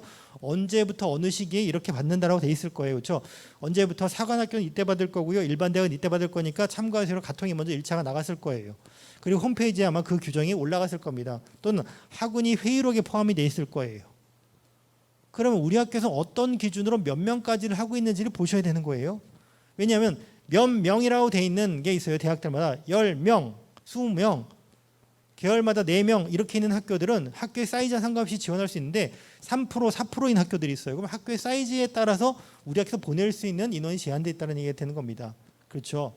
그러니 그 인원이 우리 학교는 어떻게 배정되어 있고 어떤 식으로 추천하고 어느 시기에 하는지를 미리 좀 체크를 좀 하실 필요가 있는 겁니다. 특히 교과 전형에 관심 있으신 분들은 그러셔야 되는 거예요. 그렇죠? 자, 그리고 두 번째는 앞에서 보셨던 것처럼 교과백이 많긴 합니다. 그런데 이 부분을 보셔야 돼요. 네, 이 부분이죠. 아무런 의미 없습니다. 교과 출결은요. 이거 미인정 결석이거든요. 제가 보기에 오늘 오신 분들 또는 동대문구에 있는 친구들이 교과 전형을 쓰면서 미인정 결석이 많아가지고 불합격한다? 쉽지 않습니다. 이거. 네. 왜냐하면 교과 전형의 친구들은요. 여기 그 센터의 주무관 선생님이 그 대학교 경험이 많으셔가지고 잘 아시겠지만 맨 앞에 앉아 있는 애들이 교과관 애들이거든요. 그 중간에 있는 애들이 이제 종합전형관 애들이고 저 끝에 있는 애들이 이제 수능이나 논술관 애들이거든요. 착실한 애들이 여기 앞에 있어요. 그래서 교과관 애들은 절대로 미인정 결석하거나 뭐 도망가거나 그런 애들이 절대 아닙니다. 되게 성실해요, 그렇죠? 선생님의 농담까지 적는 애들이거든요, 얘네들은. 그래서 이건 의미가 없고요. 요겁니다. 올해 패턴 중에 하나는 이거예요. 물론 성균관대학교가 이쪽에 가 있긴 한데 성균관대학교도 교과 100이긴 한데 교과 100에 정량이 80이고 정성 20이에요. 정성 20을 학업 수월성 10점, 학업 충실성 10점 해가지고 약간 정성적으로 보는 면이 좀 있습니다. 그런데 이 부분은 교과 100이 들어있지만 요 4개의 대학은요. 그냥 대놓고 서류를 볼 거예요. 어떤 의미냐면 건대, 경희대, 고대, 동대 이렇게 있습니다. 서류를 봐서 교과 성적을 조금 보완할 수 있는 지점이 생기는 겁니다. 물론 교과 성적이 현저히 낮은데 서류를 통해서 뒤엎어지느냐? 그건 아니에요. 왜냐하면 지금 보신 이 학교들을 보세요. 이 학교들 특히 건대, 경희대, 동국대, 고대는 그래도 조금 그렇지만 같이 보시면 이 대학들의 특징은 뭐냐면 고대는 교과 성적의 폭이 넓어요. 왜 넓냐면 수능 최저가 이 학교들 중에 걸려있는 유일한 학교고 수능 최저가 걸려있는 게 되게 높아요. 그러니 이 교과의 폭이 어쩔 수 없이 넓어요. 2등급이 넘어가도 합격을 해요. 그리고 건대, 경희대, 동국대는요. 2등급 때 학생들이 쓰는 대학이에요. 1등급은 안 써요. 쓰긴 써도 등록을 안 합니다. 그러면 2등급이 몇 명이라고요? 100명 중에 7명이에요. 200명 중에는요. 14명이에요. 200명짜리 학교들이 지원했습니다. 그런 애들이 똑같은 애들 14명씩이 다 들어오는 겁니다. 그럼 걔네들을 봤을 때 똑같은 2등급이 또 3등급 초반 애가 얼만큼 차이가 날까요? 걔네들은 큰 차이가 없다라고 생각하는 겁니다. 더군다나 학생들 인원이 줄었기 때문에 그 차이는 더욱더 미미하다고 생각하는 겁니다. 그러면 그 차이를 어떻게 해석하고 싶을까요? 이거죠. 이겁니다. 서류 종합 평가를 통해서 조금이라도 더 좋은 애를 한번 보겠다는 겁니다. 단순히 교과 성적을 이 찍은 게 아니라 어려운 과목을 이를 찍은 것인지 어떻게 배웠는지를 보고 싶은 거예요. 그래서 대학들은 학교마다 약간씩의 결의 차이는 있긴 하지만 등급 간의 차이를 1, 2, 3등급은 좀 줄여놓고 밑에 4, 5등급은 좀 벌려놓고, 왜냐하면 거기는 사실은 뭐 굳이 변별이 필요 없는 그룹이 생길 수도 있잖아요. 학교들마다. 그럼 간격을 줄여놓은 겁니다. 그럼 교과의 폭은 좀 줄여놓은 상태에서 서류가 조금 더 작동할 수 있도록 만들어 놓게 된 겁니다. 다만 1등급과 7등급이 동시에 지원했을 때는 이미 교과에서 차이가 점수가 커요. 그래서 서류에서 뒤집기는 어렵습니다. 그러면 일반고 애들은 유리하고 특목고 애들은 사실은 써도 이미 교과에서 처지겠네. 이건 눈에 보이시잖아요. 그렇죠? 이건 일반고 애들이구나. 이런 거 보이시잖아요. 그렇죠? 그래서 그렇게 한다는 특징이 있다. 그래서 우리 애가 종합전형을 준비하고 있다라고 하면 이 대학의 교과는요, 같이 가도 되는 겁니다. 같이 가도 되겠죠? 그렇죠? 준비도가 같은 거니까 얘가 잘 챙겨진 거잖아요. 얘가요. 그렇죠? 그러니 차라리 교과 전형에서 약간 내가 부족한 부분이 커버가 될 수 있는 상황이 생길 수 있다는 겁니다. 예를 들어 보겠습니다. 가까운 학교죠. 경희대학교입니다. 경희대학교는 학생부 교과 전에 교과 종합 평가를 이렇게 한답니다. 생기부 중에서요. 네, 교재에 제가 캡처를 해놨을 걸요. 아마 하나를. 네. 근데 이게 조금 더 보기가 편해서 이걸 집어넣습니다. 그게 최초에 만들어졌던 파일이었고요. 이게 지지난주였죠. 지지난주에 나왔던 파일에 있던 거라 동일한 내용입니다. 네. 그래서 생기부 중에 교과학습 발달 사항의 교과 성적하고 세특만 봅니다. 다른 건 떼고요. 평가 요소는 두 가지예요. 하나는 학업 역량 50%, 진로 역량 50%입니다. 자세한 내용은 수시 요강을 보시면 돼요. 수시 요강을 보면 어디서 보실 수 있냐면 학교생활기록부 종합평가라는 종합전형 뒤쪽에 가면 같이 있어요. 거기에. 그래서 어떻게 보냐. 여기 보시면 이런 거예요. 우리 학교에 들어왔을 때 필요한 과목들을 다 이수했습니까? 일반적인 과목 외에 이런 은미체 기술과정 이런 것도 잘 했습니까? 수월한 과목 있었습니까? 성적 추이는 어떻습니까? 뭡니까? 종합전형에서 바라보는 관점을 교과전형에 적용하고 있는 겁니다. 올해 패턴 이거예요. 내년이 되면 더 많이 늘어납니다. 이런 학교들 2024가 되면. 지역에 있는 국립대학들이 이 연구에 같이 참여했어요. 그래서 이 대학들이 더 많이 늘어나게 됩니다. 이유는 아시잖아요. 아까 말씀드렸잖아요. 애들은 줄어드는데 등급만 가지고 하기는 어렵고, 그러니 조금 더 애들을 조금 더 예쁜 애들, 우리 학교 필요한 애들 좀 보고 싶은 마음에 이렇게 들어오게 되는 겁니다. 그래서 올해 전형 중에 교과 전형은 교과 성적만 좋아야 되는 전형이겠지만 그것을 좀 커버할 수 있는 전형도 있다라는 부분이고, 특히나 앞서서 보셨던 건대는 작년에 교과 100이었어요. 올해는 교과 70에 서류 30으로 최저를 떼버렸습니다. 최초 합격선은 비슷할 수 있지만 뒤로 가는 건 달라질 수밖에 없겠죠. 그렇죠? 그런 부분 고민하시면 될 것 같습니다. 네, 경희대 동대는 비슷하겠죠. 경희대는 좀 차이는 있을 거예요. 왜냐하면 경희대는 학생부 70이 있으니까 서류가 되게 좋은데도 불구하고 교과 성적이 조금 낮게 되면 그건 좀 불편해질 거예요. 왜냐하면 경희대가 등급 간의 점수 차이를 그렇게 둔 게 아니라 지금 여기 있는 세 개의 대학, 고대를 빼고 난 세 개의 대학, 최저가 없는 세 개의 대학 중에서 사실 경희대가 가장 선호도가 높은 학교죠. 그러다 보니 이 교과 성적이 조금 더 높은 애들이 갑니다. 그러니 이 두 대학보다는 교과의 촘촘함이 더 강해질 수밖에 없겠죠. 그래서 그 부분이 생각했던 것보다 현저히 막 뒤집어지는 일이 좀 덜할 수도 있다는 겁니다. 참고하셔야 되는 거예요. 자, 그 다음에 직윤 외에 교과가 또 있어요. 교과 전형을 직윤만 운영한 학교들이 대부분이지만 덕성여대, 동덕여대, 네, 이런 학교들은요, 특히 덕성여대 같은 경우는 직윤 이외의 것들도 교과 전형이 있습니다. 그러니 또 다른 기회가 된다라고 보시면 되겠죠. 그럼 차이가 있을 수 있을까요? 있겠죠. 그렇죠? 왜요? 똑같은 건데 어디는 추천을 받아서 오고 어디는 추천을 받지 않아요. 어디는 최저가 있고 어디는 최저가 없어요. 그럼 그 둘은 지원 성향 자체가 다르겠죠. 그렇죠? 그런 부분 감안하시면 되겠습니다. 그리고 요거는 책이 없을 거예요. 교재에 없을 건데요. 그냥 이건 뭐 다른 선생님 자료입니다. 다른 선생님 자료인데 한번 보세요. 교과 전형은 순서대로 갑니다. 순서대로. 네, 오상구의 최준혁 선생님의 자료인데요. 이렇게 보면 서울대는 교과는 아니지만 그냥 넣었습니다. 추천 전형이니까 이렇게 넣어서 보면 이런 식으로 학생들이 음영이 칠해져 있는 성적대가 많이 지원한다. 파란색이 제일 많이 합격하는 빈도가 높은 구간이다라는 건데요. 보시면 명확하게 보실 수 있습니다. 연대와 고대 차이점 뭔가요? 고대가 조금 더 꼬리가 길죠. 네, 왜 그럴까요? 최저가 걸려 있죠. 무지막지하게. 그 다음에 한양대는요, 서울대보다도 더 촘촘하죠. 왜 그럴까요? 여기는 교과 100이에요. 최저가 없어요. 그러니 1.0이면 합격 이렇게 생각하시면 돼요. 불변입니다. 불변 1.0. 1.1이면 몰라요예요. 그 정도로 촘촘합니다. 자, 이화여대 네, 높은 편이죠. 학교 여학생들이만 가는 학교에 비해서는 왜 그럴까요? 최저가 없어요. 네, 다만 면접이 영향이 좀 있습니다. 그 다음에 중앙대학교 최저도 있고요. 요 정도 폭이고요. 경희대 요 정도 폭. 그다음에 시립대는 요 정도 폭입니다. 네. 그 다음에 고담대학입니다. 이제 구간이 조금 한 칸 내려가죠. 네, 건대 라인에선 요 정도 폭인데 2등급 중반까지도 간다라는 거고요. 올해는 최저가 없어졌고 서류가 들어갔으니까 좀 폭은 어떨지 조금 생각해 보시면 될 것 같고요. 동국대학교는요. 그 과목이 재미있는 건 상위 10과목만 반영합니다. 다 반영하지 않고 10과목 반영하니까 실제로는요. 교과 성적은 큰 의미가 없어요. 동국대를 간 애들이 10과목만 해보세요. 성적이 대단히 좋아집니다. 그래서 이 폭은 큰 의미가 없다라고 보시면 되겠고요. 홍대는 최저가 있는 학교고요.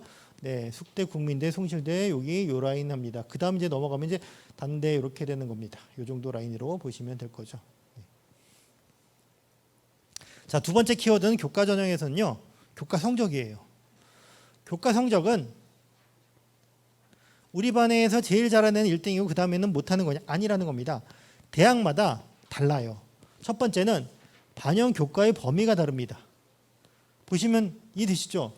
어디는 저교과인데 어디는 국수영사고 어디는 국수영사과 한이고 다릅니다. 그렇죠? 두 번째, 반영하는 방법에 또 차이가 생깁니다. 반영의 방법에 차이가 있죠. 학년별 반영 비율은 없어요. 이제는요. 왜요? 똑같은 A라는 과목인데 2학교 가면 2학년 때 개설되어 있고 2학년 가면 3학년 때 개설되어 있는데 이걸 학년별 반영 비율을 두면 교육과정을 이해하지 못하는 우매한 학교가 되는 겁니다. 대학 입장에서는요. 그래서 반영 비율 당연히 현명하게 잘 뗀 겁니다. 근데 왜 교과 성적을 마지막까지 챙기라고 얘기하냐면 잘 보세요. 여기 더 가까이 있는 학교 예를 들어볼까요? 한국 외대입니다. 한국 외대의 교과 성적의 반영 방법은 이렇습니다. 1등급을 300점을 줍니다. 2등급을 288점을 줍니다. 그런데 지원한 학생이 1등급, 2등급이 아니라도 국어, 영어, 사회, 과학 같은 경우에 90점 넣으면 1등급을 줍니다. 우리 학교는 너무나 내시 촘촘해서 92점 맞았는데 2등급이에요. 그러면 1등급 점수를 줍니다. 수학은요. 어려운 거 알아요. 그러니까 90점 이상이면 1등급이지만 80점 이상은 2등급 줍니다. 국, 영, 사, 과는 85점 이상이 돼야 2등급을 주는데 수학은 80점까지도 2등급을 줍니다. 이게 외대의 방법이에요. 그러니 다른 학교로 치면 2.5, 3등급이 되는데 이 학교로 치면 5월 1이 되는 학생이 생기는 학교가 있겠죠. 그렇죠? 왜요? 애들이 워낙 촘촘해서 원점수 자체가 높은 학교들 있잖아요. 표준 편차가 작은 학교들. 그 학생들은 이렇게 되면 외대 점수로는 대단히 좋아지게 되는 겁니다. 그래서 교과 성적은 1등급 좋아요. 그 다음 성적 나빠요가 아니에요. 가봐야 됩니다. 그 학교로 계산해봤을 때 필요한 거예요. 학교에서 어떻게 애들을 지도하냐면 석차 연명부라는 걸 만들어요. 석차 연명부. 대학마다 버튼을 눌러가지고 그 대학식으로 줄을 세우는 거예요. 환산을 하는 겁니다. 1학기가 끝나고 나면. 그래서 어떤 학생이 상담하러 오면 너는 A대학에서 10등이고 B대학은 5등이고 C대학은 3등이니까 C대학이 우선 한번 써보는 걸 생각해보자. 이렇게 생각하는 겁니다. 동일한 성적인데 대학마다 성적을 하는 방법이 다르니까 우리의 성적의 랭킹이 달라져요. 왜요? 얘는 사회를 되게 잘하는 애던가 과학을 되게 잘하는 애던가 아니면 1학년 성적이나 해서 봤을 때 등급이 나오는 과목들을 많이 들었다던가 아니면 아깝게 90점대인데도 불구하고 2등급에 3등급이 맞았던가 이렇게 되면 성적이 달라지게 되는 겁니다. 또 진로 선택 과목을 고대나 서강대는 대단히 엄밀하게 계산을 해요.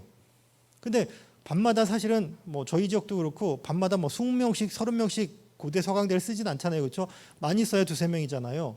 밤마다 보면 그럼 그 친구들만 진로 선택 과목을 다시 또 엄밀히 계산하면 돼요.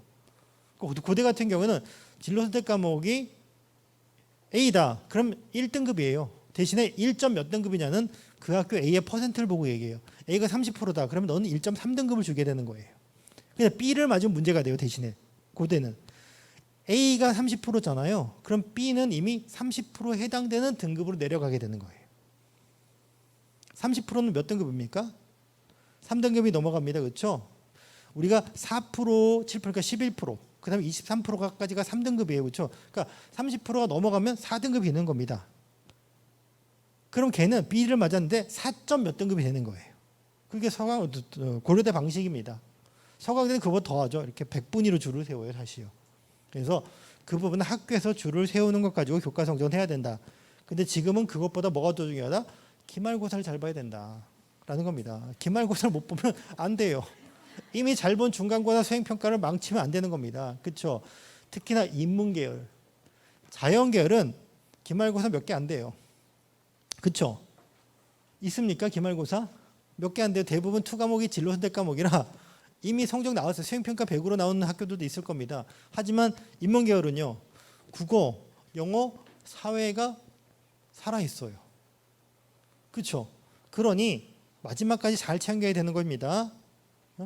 특히나 수능이 잘 안 나오면 인문계 학생이라면 더욱더 챙기는 게 좋습니다. 그래서 교과 종합 중심으로 해야 되겠죠. 그 다음에 교과 전형에서 세 번째 키워드는 이거죠. 수능 최저예요. 서울시내대학은 전국이 45%인데 서울은 56%입니다. 네, 예를 들면 이런 학교들이죠. 경희대 지역균형 최저 이 두 개 합5입니다. 낮아요.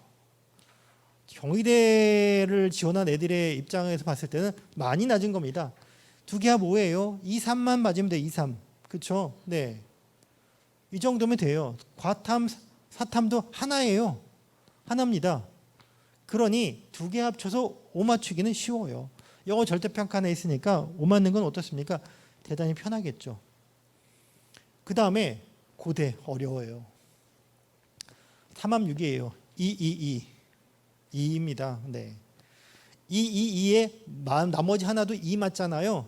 2 맞죠? 근데 그게 2가 앞쪽이잖아요. 그럼 정시에도 고대 가요. 사실은요. 갈 수 있습니다. 네. 물론 모든 과는 아니죠. 서강대는 3합6이에요. 다시 강화됐습니다. 작년에 코로나 때문에 서울대하고 서강대원 체제를 좀 낮춰놨었거든요. 이번엔 3합6이에요. 작년에 3.3이었잖아요. 그렇죠? 시립대 3합7이에요. 여기도 높아요. 높은 편이에요. 그렇죠? 안 높습니까? 지난번 성적표 한번 기억해 보세요. 우리의 세계 더해 보시면 되잖아요. 높아요. 2합은 괜찮아. 이거는 괜찮아요. 그렇죠? 네. 이거는 괜찮은데 아까 말씀드렸잖아요. 3합부터는 대단히 불편해요.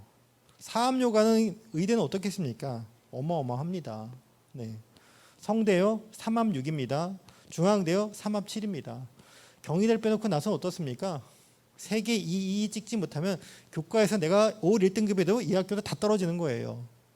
자격 기준이 안 되는 겁니다. 아셨죠? 그래서 이 부분 생각하시면 됩니다. 이게요 퍼센트가 요거 맞춘 애들이 50%가 다 안 돼요. 100명 지원하면 이 중에 30명 한 40명대 정도만 요걸 충족해요. 그러니 충족을 하는 순간 높은 최저를 충족하는 순간 어떻습니까? 나의 합격률은 2배가 늘어나게 되는 겁니다. 반대로 생각하면 전체 지원 애들의 절반은 사라지게 되는 거예요. 수능 최저 때문에. 자, 결론적으로 교과 전형은요. 파란색 3가지 포인트예요. 네. 환산 점수에 따라서 가기 때문에 이거는 성적이 나온 다음에 생각하면 된다. 지금 뭐 해야 되냐? 수능 최저 챙겨야 된다. 그리고 아까 강조드렸죠. 지역균형 전형의 지원 기준하고 지원 가능 대학을 따져보셔야 된다는 겁니다. 그렇죠? 우리 애가 가고 싶다고 했는데 10명을 우리 학교에 가는데 우리 애가 11등이에요. 그 학교 전형으로 랭킹으로 보면 어려운 겁니다. 그걸 생각하셔야 된다는 거예요. 아셨죠? 자, 두 번째 학생부 종합 전형입니다.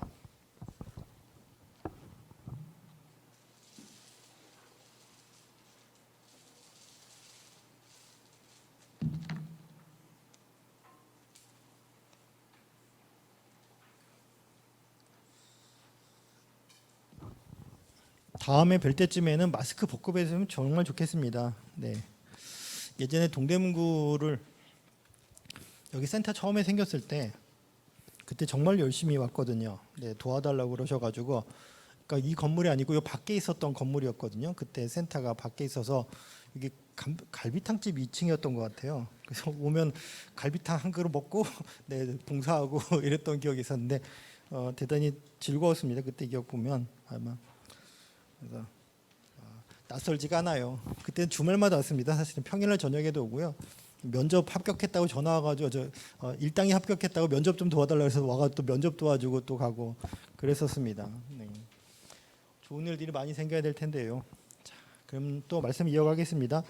종합전형의 키워드는 사실은요 딱 한 가지예요. 전형 적합성이에요. 근데 최저 충족을 왜 달아놨느냐?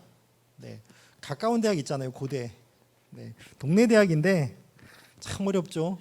네, 동네 대학인데 시립대, 경희대 어렵죠. 그렇죠. 참 가까이 있는데 그렇죠. 네, 버스 한 번 타면 가는데 왜 굳이 거기를 안 가고 멀리 가는지 그렇죠. 근데 고대가 최저가 걸려 있어요. 여학생들 입장에서는요 이대도 걸려 있어요. 그리고 홍대도 걸려 있습니다. 특히나 여학생들은요 적절한 준비가 돼 있는 최저를 맞추면 이대는 쉽게 가요. 아까 말씀드렸잖아요. 여학생들이 수능이 잘 안 나와요. 수학 때문에. 근데 최저가 걸려 있어요. 교과만 좋은 친구들은요. 네, 학추로 가요. 근데 종합전형인데 여기는 면접이 없어요. 그러니 지원하는 순간 최저만 맞추면 예비번호가 나오기 시작하는 겁니다. 그래서 제가 키워드로 전형적합성만 쓰고 싶었지만 여학생들, 여고들이 있잖아요. 그렇죠? 그래서 최저 충족까지 고민하시면 좋을 것 같습니다. 학생부 종합전형은 크게 세 가지 유형이 있는데 그냥 서류 전형이에요. 서류 전형이고 올해가 마지막 자기소개서입니다. 내년부터는 자기소개서가 없어요. 그러면 올해 자기소개서를 계속해서 올해까지 받겠다고 하는 데가 뭡니까? 큰 의미가 있다는 겁니다. 전형을 할 때 자기소개서가 도움이 된다는 뜻입니다. 물론 과하게 해석하시면 안 돼요. 자기소개서를 기가 막히게 잘 쓰면 붙겠구나. 그건 아니에요. 하지만 생기부만 보는 것보다는 자기소개서를 썼을 때 우리 애가 더 긍정적으로 평가받을 수 있는 기회가 더 있다는 겁니다.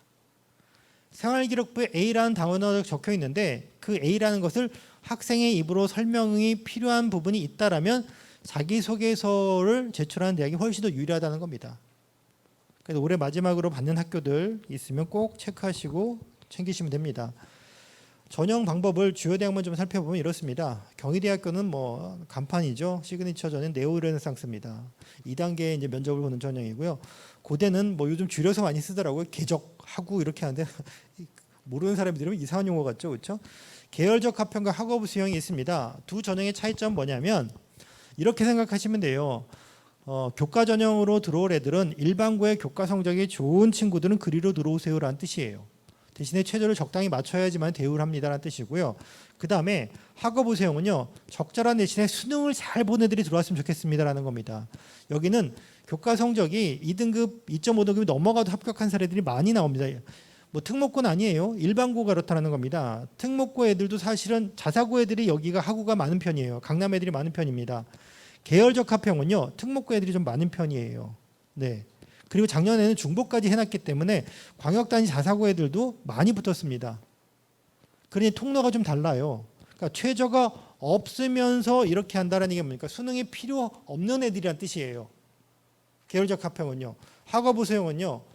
학교 추천인 교과 전형이 아닌데 수능 최저를 걸려놓은 거라면 뭡니까? 얘들은 면접을 잘 보면서 수능 최저가 좀 담보가 되는 애들이 왔으면 좋겠다는 뜻이 되는 겁니다. 그래서 전형을 좀 달리 설계되어 있다 보시면 되겠고요. 서강대, 성균관대 다 서류백입니다. 면접이 없습니다. 면접이 없는 이유는 면접하기가 불편한 친구들이 많이 온다는 뜻이겠죠. 그렇죠? 왜냐면 생각해 보세요. 우리 애가 서울대를 쓸 정도예요. 그러면 아주 극상위권 정교 탑입니다. 그럼 서울대, 연고대만 쓰겠죠. 넘버 2예요. 그러면 서울대, 연고대 어디까지 쓸까요? 서성까지 쓰겠죠. 그럼 붙으면 어디 갈까요? 그렇죠. 그러면 서강대, 성대가 면접을 하면 어떻게 될까요? 그 다음 말씀 안 드려도 이해가 되시겠죠. 그렇죠. 면접을 해서 일배수에 대상이 되는 애들은 우리 학교 애들이 안 될 확률이 높은 전형이 될 수 있다는 얘기가 되는 겁니다. 왜냐하면 일반 급제에서 중복했으니까요. 그렇죠. 그러니 서강대, 성대, 서울대, 연대, 고대를 한꺼번에 쓰잖아요. 6장이니까 거기까지 가면 5장밖에 안 되잖아요. 그렇죠? 그러니 합격하면 위로 갈 거 생각하면 1배수, 2배수, 네, 그러면 3배수 우리 애들이고 뭐 이렇게 될 수도 있다는 생각입니다. 물론 전형 목적상 또는 서류 평가상 충분히 면접을 하지 않고도 충분히 뽑을 수 있으니까 그렇다는 생각도 듭니다. 하지만 또 이런 생각도 든다라고 말씀을 잠깐 드렸고요. 제가 평가자가 아니니까 그냥 이런 느낌이다라는 얘기를 잠깐 비공식적으로 말씀을 좀 드린 거였습니다.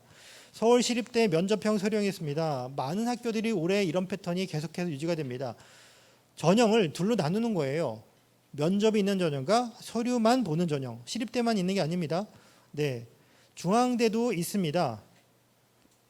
그 다음에 외대도 있습니다.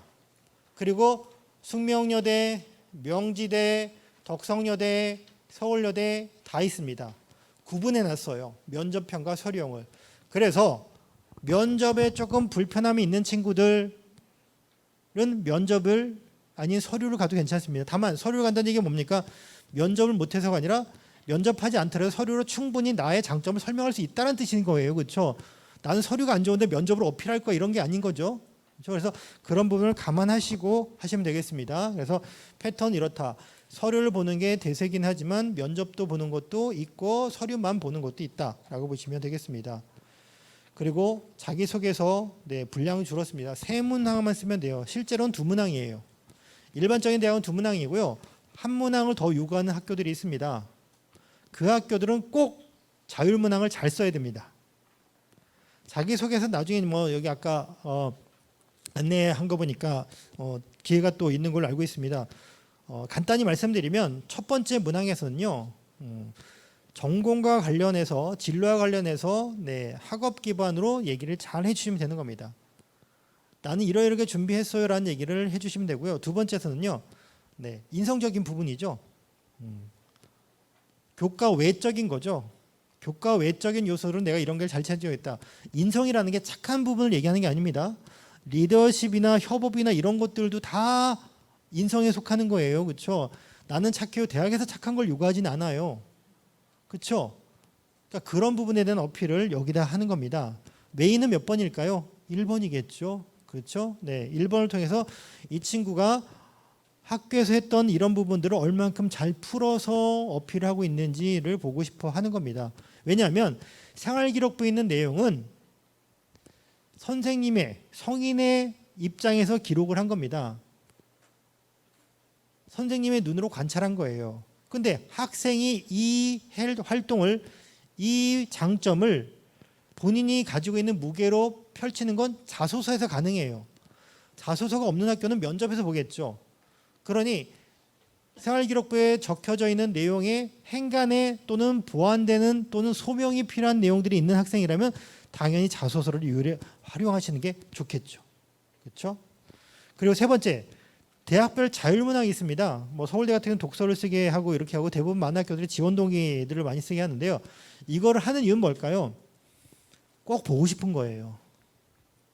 꼭 보고 싶은 겁니다. 대학 입장에서는 이걸 다시 한번 우리 학교 시각으로 보고 싶은 겁니다.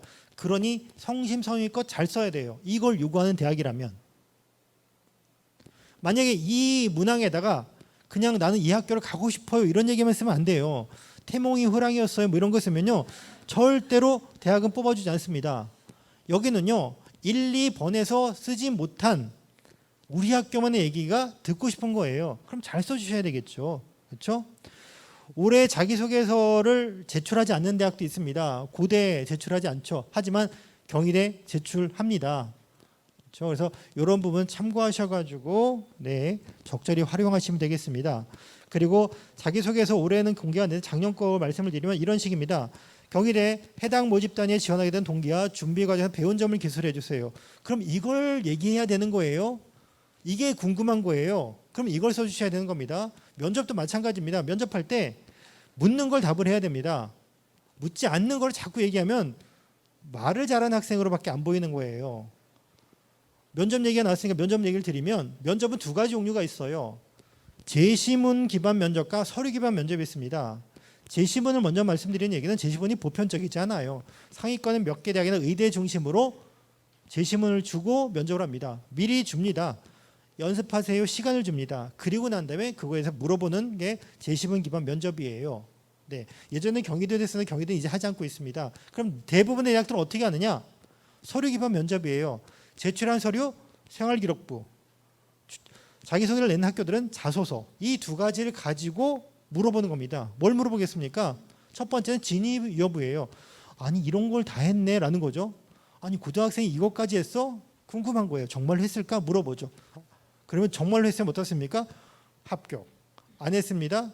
그럼 후순위가 되는 거죠. 그렇죠? 왜냐하면 면접에 올렸다는 얘기가 뭡니까? 마음에 들어서 궁금해서 올린 거예요.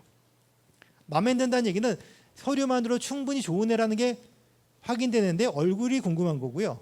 두 번째는 서류 이건 애매한데 이건 진짜 들어와야 되겠다. 거짓말일 확률이 좀 있어. 어떻게 얘가 이렇게까지 할 수가 있어? 잠은 언제 잤을까? 네, 그런 건지 보고 싶은 거예요. 그렇죠? 봤더니 교과 성적이 이렇게 높지 않은데 읽은 책이나 활동한 거 보니까 대학 수준이에요. 궁금한 거죠. 아니 이렇게까지 했는데 왜 교과 성적이 안 좋을까? 봤더니 얘가 그거죠. 올려서 봤더니 물어봤더니 정말 다 알아요. 얘 게으른 천재구나. 대단히 능력을 출중한데 시험을 암기해서 이렇게 몰입해서 봐야 되는 이 학교 정기고사를 준비를 안 한 거구나. 그래서 수행평가만 높은 거구나. 네, 봤더니 어떻습니까? 모르네. 분칠만 해놓은 거네. 그럼 걔는 이제 후순위가 되는 거겠죠. 예. 선생님 찬스를 쓴 거죠. 학교 찬스죠. 그렇죠. 부모님 찬스는 생활기록부에 통할 수가 없습니다. 아시잖아요, 그렇죠? 네. 그래서 서류 기반 면접은요 충분히 학교에서 대비가 가능합니다. 수업 시간에 발표시킨 것만으로 충분히 가능해요. 그리고 말을 되게 잘하는 걸 요구하지 않아요. 말 잘하는 거 요구하면 당연히 다 여학생만 뽑겠죠. 그렇죠? 그런데 말을 잘하는 게 아니라 잘한다는 관점 자체가 달변, 청산유수 이게 아니라 논리적으로 얘기를 하면 돼요. 사실대로. 이건 이럴 때 했습니다. 실험할 때 이런 요소를 했는데 이런 게 불편해서 이렇게 바꿨더니 이런 결과가 나왔습니다. 이런 걸 얘기하는 겁니다. 그걸 얼만큼 본인이 알고 있는 수준에서 논리적으로 객관적으로 잘 답변하는지, 특히나 아까 말씀드렸죠. 물으면 그거를 대답해야 돼요. 물었는데 엉뚱한 걸 얘기하잖아요. 그러면 얘는 불편해요. 네. 그럼 애를 달래는 겁니다. 이제 몇 번을 기회를 줬는데 애가 답변을 잘 못하면 그 다음부터는 교수님들이나 사정관 입장에서 달래는 거예요. 그래 우리 학교 예쁘지? 멀지?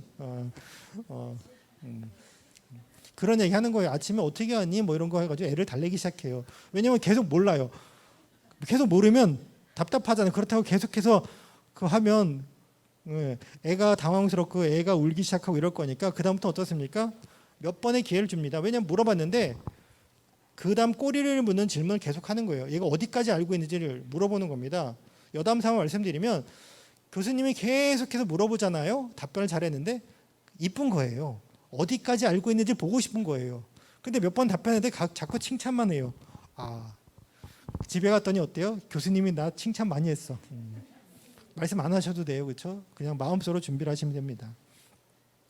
왜냐하면 생각해 보세요. 면접은 걔가 얼마큼 능력을 가지고 있는지 보려고 했던 건데 물어봤는데 처음에 답변을 못 해요. 그러면 교수님들이나 사정관들도 어차피 가르치는 선생님이기 때문에 어떻습니까? 또 살을 붙여서 얘기하죠. 그건 이렇게 한번 어떻게 한번 이렇게 하면 어떻겠니?라고 또 힌트를 줘요. 그래도 얘기를 못 해요. 또 다른 걸 물어봐요. 아예. 그리고 요 질문지를 줄 때요. 답변 못할 때를 대비해서 A 질문, B 질문을 이렇게 따로 만들어져 있어요. 이걸 못하면 요거라도 물어보자 이렇게 돼 있거든요. 거기까지 다 갔는데도 애가 답변을 못해요. 그럼 이제 그 이상 물어본다는 건 의미가 없는 거죠. 왜요? 우리가 요구하는 수준 아래쪽이라는 거죠. 그럼 그때부터는 이제는 우리 학교 이미지 관리해야죠. 네. 갔더니 교수님이 모른다고 화만 내더라 이러면 안 되는 거잖아요. 그렇죠? 그때부터는 그래 아침부터 기다리느라고 대기하느라고 오랜 시간이 걸렸지 이렇게 되는 겁니다. 여담처럼 말씀드렸습니다. 그래서 면접은 평소에 수업 시간에 발표하는 겁니다. 요즘 발표 너무 잘합니다, 애들. 그럼요. 네, 제가 깜짝깜짝 놀랍니다. 이런 거 다루는 것도 훨씬 더 잘하고요. 발표할 때는요, 태블릿 딱 들고 나옵니다. 그래서 싹 넘겨가면서 요즘은 교실의 칠판이 다 전자칠판이잖아요. 그래서 미러링이 돼요. 본인이 가지고 있는데 이렇게 일로 띄워놓고 넘겨가면서 과제 제출하는데 보니까 저는 학교에서 고급 수학하고 미적분을 가르치고 있는데 수행평가하고 또는 수행평가 아닌 발표나 보고서 발표 이런 걸 하면 애들이 이제 구글 클래스룸에 탑재를 합니다. 보면 거기에 발표 대본까지 쓴 애들이 있어요. 시간 계산 다 해가지고 그 정도로 치밀해요. 네. 그래 면접은 얼마나 잘하겠습니까? 그렇죠? 그러니 남학생들 겁먹들어서 모릅니다. 하지만 꼭 다니고 싶습니다. 이러면 어떻습니까? 합격될 수가 없는 거예요. 불가능한 거예요. 저 뭘로 점수를 줍니까? 저 패기요? 패기로는 대학을 해서 뽑을 수 없습니다. 알바는 가능할 수 있겠지만. 자, 그다음 면접을 보지 않는 학교들도 있습니다. 면접을 안 본다는 얘기는 어떻습니까? 네, 서류가 좋아야 된다는 뜻이에요. 그렇죠? 물론 학교마다 경중이 있긴 해요. 승명여대 같은 경우는 면접 평가 서류이 역전 현상이 좀 일어나긴 하는데 이런 차이가 있다라는 걸 감안하셔야 되는 거고요. 중요한 건 하나는 이거죠. 네, 대학에선 이런 평가 요소들을 가지고 있습니다. 요건 제가 짧게 말씀드릴게요. 그냥 고등학교 선생님 시각에서 뒤에 2부에서 하시는 정말 실제로 작년 지금 현재도 대학에서 평가를 하고 계신 사정관 선생님 오시더라고요. 보니까요. 그 선생님한테 들으시면 될 것 같은데요. 제가 말씀드리고 싶은 건 이거예요. 전형 적합성. 이건 뭐 공식적인 용어는 아닙니다. 제가 만든 용어예요. 학생부 종합전형은요. 전형에 적합해야 돼요. 물론 모든 전형이 마찬가지긴 한데 왜 굳이 여기서 얘기를 하냐. 우리 애를 모르는 사람이 서류만 놓고 학교 다 가린 채 좋은지 나쁜지 적합한지를 평가하는 거예요. 그러니 서류 안에 내 모습이 학생의 우수함이 다 드러나야 돼요. 이게 드러나 있지 않다라면 종합전을 넣을 수가 없는 겁니다. 수업을 하는 입장에서 본다면 우리 학교 참 얘 좋은 애예요. 꼭 대학 갔으면 좋겠어요. 하지만 학교 생활 기록부가 텅텅 비어 있으면 대학에서 뽑을 수가 없다라는 겁니다. 그리고 평가 기준을 놓고 A, B, C, D 교수가 봐도 좋은 애가 뽑혀야 정상인 거예요. 그게 정확한 평가잖아요. 그렇죠? 그래, 그런 부분이 있어야 된다는 것이고 이따 뒤에서 2부에서 이 부분에 대해서 아마 선생님이 자세히 말씀을 드릴 겁니다. 우리는 이러이러한 기준을 가지고 학생들을 뽑습니다 라고 할 거예요. 지금 교재에는요. 여기에 덧붙여져 있는 그 안에 그러니까 이게 표 안에 표가 있어가지고 한꺼번에 안 보이는 거 있습니다. 3개가 있는 거 있을 거예요. 진로 영역, 학업 역량, 진로 역량, 네 이렇게 공동체 역량 있는 표가 있죠. 그 밑에 히든데 있는데 이따가 2부에서 자세히 설명을 해주니까 그때 들으시면 될 거고요. 고등학교 선생님 시각에서는 어떻게 평가할 거냐? 첫 번째, 블라인드 서류 평가가 됐습니다. 학생에 대한 정보, 학교에 대한 정보, 지역에 대한 정보가 전혀 없습니다. 그럼 어떤 일이 벌어질까요? 공정성 강화반과 맞붙여서 본다라면 인적 학적상 의미 없어요. 블라인드 되니까 출결 떨어질 사유가 없어요. 동대문 입장에서는 수학 영역 하나만 제공합니다. 그렇죠? 하나 때문에 대학에서 이 학생을 뽑는다라고 판단하기 어렵습니다. 자격증 인증 안 갑니다. 의미 없어요. 창체 의미 있죠. 교과 의미 있습니다. 독서 가긴 합니다. 그렇죠? 행특 1, 2학년과만 갑니다. 그러니 중요한 거는 요거예요. 요 두 가지입니다. 이게 뭔가요? 교육과정 안에서 배운 4시간짜리 창체 30시간짜리 수업입니다. 그러니 34시간 수업을 어떻게 들었는지가 대단히 중요하게 되는 것이 바로 학생부 종합전형이라고 생각하시면 되는 거고요. 학생부 종합전형을 대학이 바라보는 시각을 고등학교 교사의 시각으로 바꿔보면 이거예요. 과목 선택과 학습 방식이에요. 어떤 과목을 들었고 네, 그 과목을 어떻게 공부했는지가 적혀 있으면 되는 거예요. 과목을 들은 건 출발점입니다. 지금 교육과정은 과목을 선택할 수 있어요. 그리고 대학에서는 과목을 선택해서 배웠는지 선택할 수 있음에도 안 배웠는지 이런 걸 다 할 수 있어요. 왜냐하면 생활기록부가 통째로 가거든요. 너는 왜 물리를 안 배웠지? 학교에서 없는데요. 이 거짓말이 안 통해요. 가거든요. 그래서 출발점은 여기다라는 겁니다. 그럼 어떤 과목을 들어야 되냐? 점검 차원이에요. 지금 3학년이니까 이러이러한 요소들을 우리 애가 충족하고 있는지 쳐다보는 겁니다. 첫 번째, 시립대입니다. 시립대처럼 이렇게 학생부 종합전형 가이드북에 이렇게 제공해 준 겁니다. 우리 과 오려면 이러이러한 과목을 들어야 된다라고 제공을 해준 거예요. 그러면 최소한 이런 과목들은 들어야 정상인 겁니다. 듣지 못했다라면, 들을 수 없었다라면, 듣지 않았다라면에 대해서 차이는 생기는 거예요. 특히나 듣지 않았다면이면 왜 안 들었는지에 대한 소명이 없으면 걔는 불편해지는 거예요. 왜 굳이 중요한 과목인데 수학과로 오는데 왜 수학 수업을 왜 제대로 듣지 않았을까? 화학과로 오는데 화원조차도 안 들었다. 불편해지는 거예요. 성적이 되게 좋아요. 걔는 교과전형 가면 돼요. 종합전형 아니라는 얘기를 드리는 겁니다. 무슨 말인지 이해가 되시죠? 듣고 싶은데 들을 수 없었다. 그러면 들을 수 없는 걸 어떻게 만회했습니까? 우리 학교는 개설이 안 됐어요. 그럼 어떻게 하죠?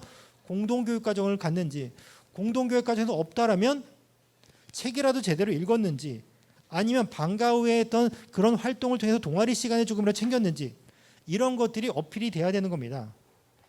그리고 이건 2024 때 서울대가 할 거지만 미리 참고하셔도 괜찮아요. 보면 어떻습니까? 인문계열은 과목의 특성이 뚜렷하지 않아요. 자연계열만 있어요.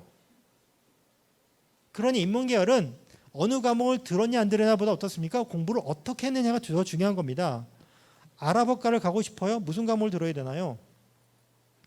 동대문구에는 아랍어 개설된 학교가 아무 고등학교가 없다라고 알고 있습니다. 그럼 못 가는 건가요? 아니라는 겁니다. 인문 쪽은요. 그냥 넓게 들어야 돼요. 국어, 영어, 수학, 사회, 과학을 골고루 넓게 잘 들었냐가 중요한 겁니다. 왜냐하면 인문학은요. 공부하는 것 자체가 수학만 잘해서 듣는 수학과랑 다른 거죠. 문해력, 이해력 이런 것들이 있어야 되는 겁니다. 자연계열은요. 텍스트 하나 가지고 한 학기 내내 배우는 학교도 있습니다. 학과도 많습니다. 하지만 인문은요. 그런 학과들이 별로 없어요. 심지어는 한 학기가 아닌 일주일에 이런 책을 하나 던져놓고 요약해서 발표하는 그런 모집 단위도 많습니다. 그러니 그런 종목을 가는데 무슨 과목 잘했다고 뽑을까요? 어려워요. 그러니 국어 영어를 기반으로 탐구 과목을 잘했는지를 보는 게 대학의 입장이다라는 겁니다. 다만 자연계열은 미적분을 안 했는데 물리를 안 했는데 기하를 안 했는데 그러면 불편함이 생길 수 있다라는 건 참고하시면 됩니다. 그러면 이제 걱정이죠. 우리 애 그거 안 했는데. 그런데 또 한 가지 이거예요. 의료학과입니다. 의료학과는 뭘 잘해야 될까요? 3학년 때 지금 해야 될 것 중에 하나는 종합전형에서는 첫 번째 지금 강조하고 저희 반 애들한테 저희 학교 애들한테 하고 있는 것 중에 하나는 그거예요. 네가 가고자 하는 전공을 마지막으로 최종 점검해라. 종합전형은 교과는 상관이 없어요. 종합전형은 점검을 해야 됩니다. 왜요? 내가 당장 몇 달 안에 접수를 할 거거든요. 그 과에. 그러면 그 과에 대해 내가 최종적으로 알고 있는지를 점검해야 돼요. 그 중에 하나가 뭡니까? 생활기록부의 모습은 뭔지라는 것이고 두 번째는 뭐죠? 내가 지원하고자 하는 과는 어떻게 4년 동안 배우는지를 알아야 돼요. 학과명만 보면 그 과가 그걸 배우는지 몰라요. 옛날과 과 명이 많이 달라졌어요. 예전에 학교 다닐 때랑 학과 이름을 많이 바꿔놨습니다. 그리고 대학들마다 구조조정 통폐합으로 인해서 비슷한 모집단이지만 소속 대학이 어디냐에 따라서 거의 교육과정이 달라요. 예를 들면 사회, 환경, 생명, 공학 뭐 이런 말이 많이 붙어있는 학부예요. 그러면 그 모집단위는 생명 쪽에 힘을 줄 수도 있고 사회 쪽에 공학 쪽에 힘을 줄 수도 있습니다. 그건 뭘 보면 알 수 있을까요? 커리큘럼을 봐야죠. 그렇죠?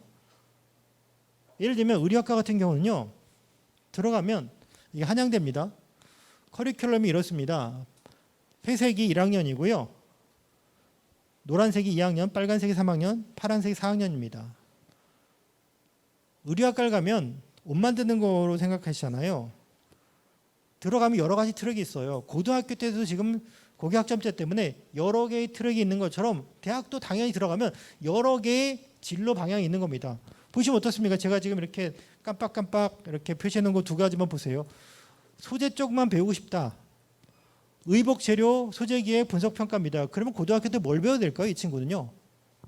화학을 배워야죠. 화학을. 저쪽 앞에 거 보세요. 패션 이론 쪽입니다. 복식사, 패션과 문화, 의복 환경입니다. 그럼 얘는 뭘 배워야 될까요? 사회문화예요. 사탐입니다. 사탐. 사탐 쪽의 과목을 배우는 게 좋겠죠. 그러니 동일한 학과지만 내가 들어가서 무엇을 하냐에 따라서도 고등학교 듣는 과목이 다른 게 정상인 거예요. 똑같은 과라고 해서 무조건 똑같은 과목을 듣냐? 아니라는 겁니다. 대학의 가이드북을 잘 참고하셔야 되는 거예요. 아셨죠? 그리고 마지막으로 생활기록부에 잘 적혀 있어야 돼요. 예를 들면 생활기록부에 이건 가공의 자료입니다. 실제 생활기록부에 있는 내용 아니고요. 그냥 제가 만든 거예요. 생활기록부에 수업 태도가 성실하고 집중이 매우 좋은 학생으로 기본적인 미분법을 잘 이해하고 도함수를 구할 수 있었어. 이렇게 적혀 있어요. 얘는 어느 정도 성적을 가지낼까요? 질문하면 힘드시죠? 네. 상중하 어디쯤일까요? 상이요? 하요? 하요? 중이에요? 만약에 뭐 상일 수도 있고 중일 수도 하일 수도 있습니다. 그렇죠? 왜냐하면 우리 학교 수업을 어떻게 성취 기준을 해놓고 내가 했는지에 따라 다를 수 있으니까. 그런데 만약에 이런 애라면요. 100점짜리 1등급이라면 어떻게 될까요? 속상한 일이 생기는 거예요. 100점이라는 얘기는요. 그 학교에 있는 모든 시험을 통과한 거예요. 그렇죠? 아닌가요? 얘는 100점일 수도 있고 200점일 수도 있고 1000점일 수도 있어요. 그러니 그거에 대한 설명이 여기 있어야 되는 거겠죠. 그래서 예를 들면 최소한 이 정도 좀 생략이 되겠지만 얘가 무엇을 잘하고 있고 어떻게 문제를 해결하고 있는지가 잘 보여야 돼요. 그래서 세분력 특기사항에는요. 이런 것들이 있어야 되는 겁니다. 어떤 지점에서 호기심이 생겼고 생긴 호기심이 어떻게 해결됐고 그런 경험들이 어떻게 발현이 됐고 그리고 전공탐구, 전공탐색, 진로탐색 그리고 학문에 대한 탐구는 어느 수준까지 되는지가 표시가 나야 되겠죠. 논술은 제가 오늘 생략할게요. 시간이 없을 것 같아서 논술을 생략하고 이 부분을 조금 더 자세히 말씀드릴게요. 생활기록 세특의 지금 이제 마지막 학기잖아요. 지금 해야 될 건 뭐냐면 두 가지 방향성을 가지고 있는 거예요. 첫 번째는 역량이에요. 우리 애가 얼만큼 정도의 역량을 가지고 있는지가 보여져야 돼요. 왜냐하면 1학년, 2학년 때 진로 중심으로 특히 적혀 있는 학생들은 더욱더 그래요. 진로 중심이라는 거는 어떤 과목을 가도 다 모두 다 적혀 있는 게 얘는 뭐 국어 선생님이 되겠다고 다 적혀 있어요. 국어 시간 이외에 수학 시간도 영어 시간도 그렇게 돼 있어요. 이제 대학 입장에서 지긋지긋한 거죠. 알겠어요. 얘 국문학과 올 거 맞아요. 국어교육과 올 거 맞아요. 그런데 국어 잘하나요가 보고 싶은 거, 영어 잘하나요, 수학 잘하나요 보고 싶은 거예요.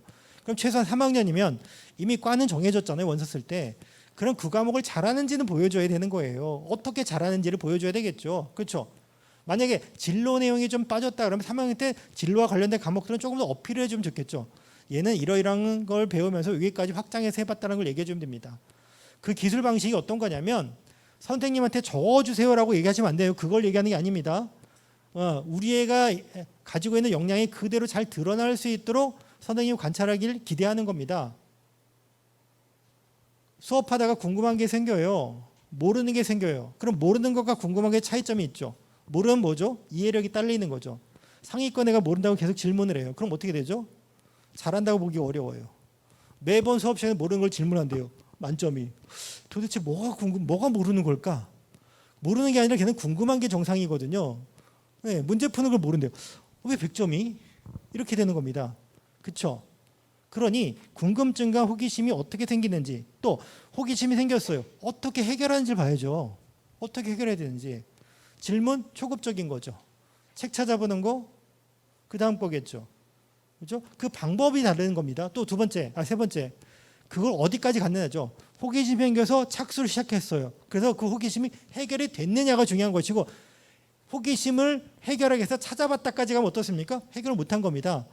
해결해서 결론이 나야 되겠죠. 그럼 그 결론이 난 것을 어떻게 해야 되겠습니까? 활용해야죠. 발표해보고 써먹어야죠.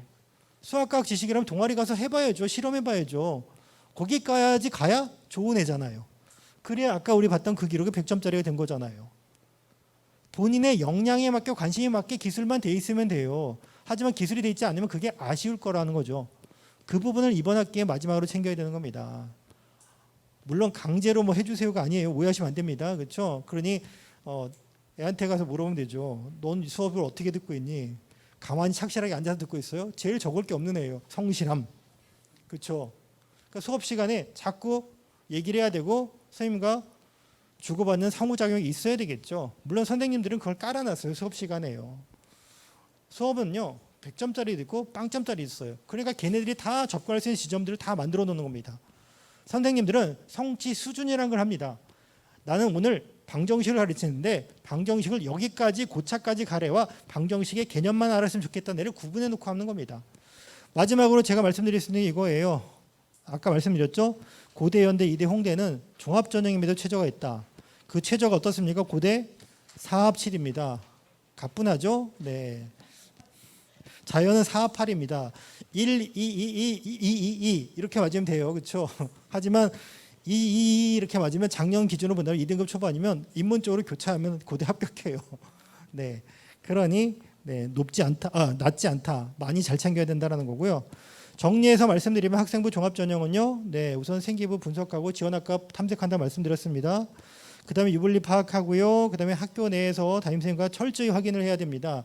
왜냐하면 담임선생님은 얘가 뭘 잘하고 못하는지를 다 알고 있어요. 하지만 그게 기록에 있어야 평가하는데 유리한 겁니다. 기록이 없으면 어떻습니까? 담임선생님은 좋다는 걸 알고 있을 뿐인 거죠. 그렇죠? 그리고 지원대학과 학과를 결정하고 마지막 최종 점검하셔야 되는 거고 자소서 받는 대학들은 자소서가 의미 있다고 말씀드렸습니다. 자, 그리고 마지막 몇 가지만 말씀드리도록 하겠습니다. 논술은 제가 넘어갈게요. 이것도 주요 대학 달라진 점도 제가 교재에 넣어놨으니까 요거만 말씀드리도록 하겠습니다. 수능 버리지 않았으면 좋겠습니다. 왜냐하면 정시를 가라고 말씀드리는 게 아니고요. 첫 번째 목적은요. 이겁니다. 최저학력 기준 충족을 하는 것이 1차적인 목적으로 했으면 좋겠습니다.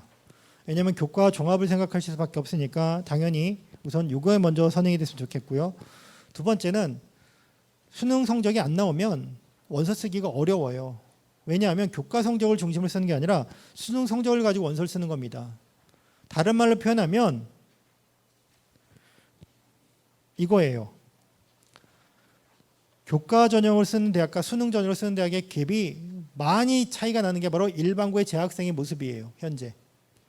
그래서 이걸 극복하기 위해서 학생들이 종합전형으로 조금 더 업을 하려고 노력을 많이 하긴 하는데 쉽지가 않은 겁니다. 그러니 수능을 좀 활용했으면 좋겠다라는 말씀을 좀 드리는 거고요.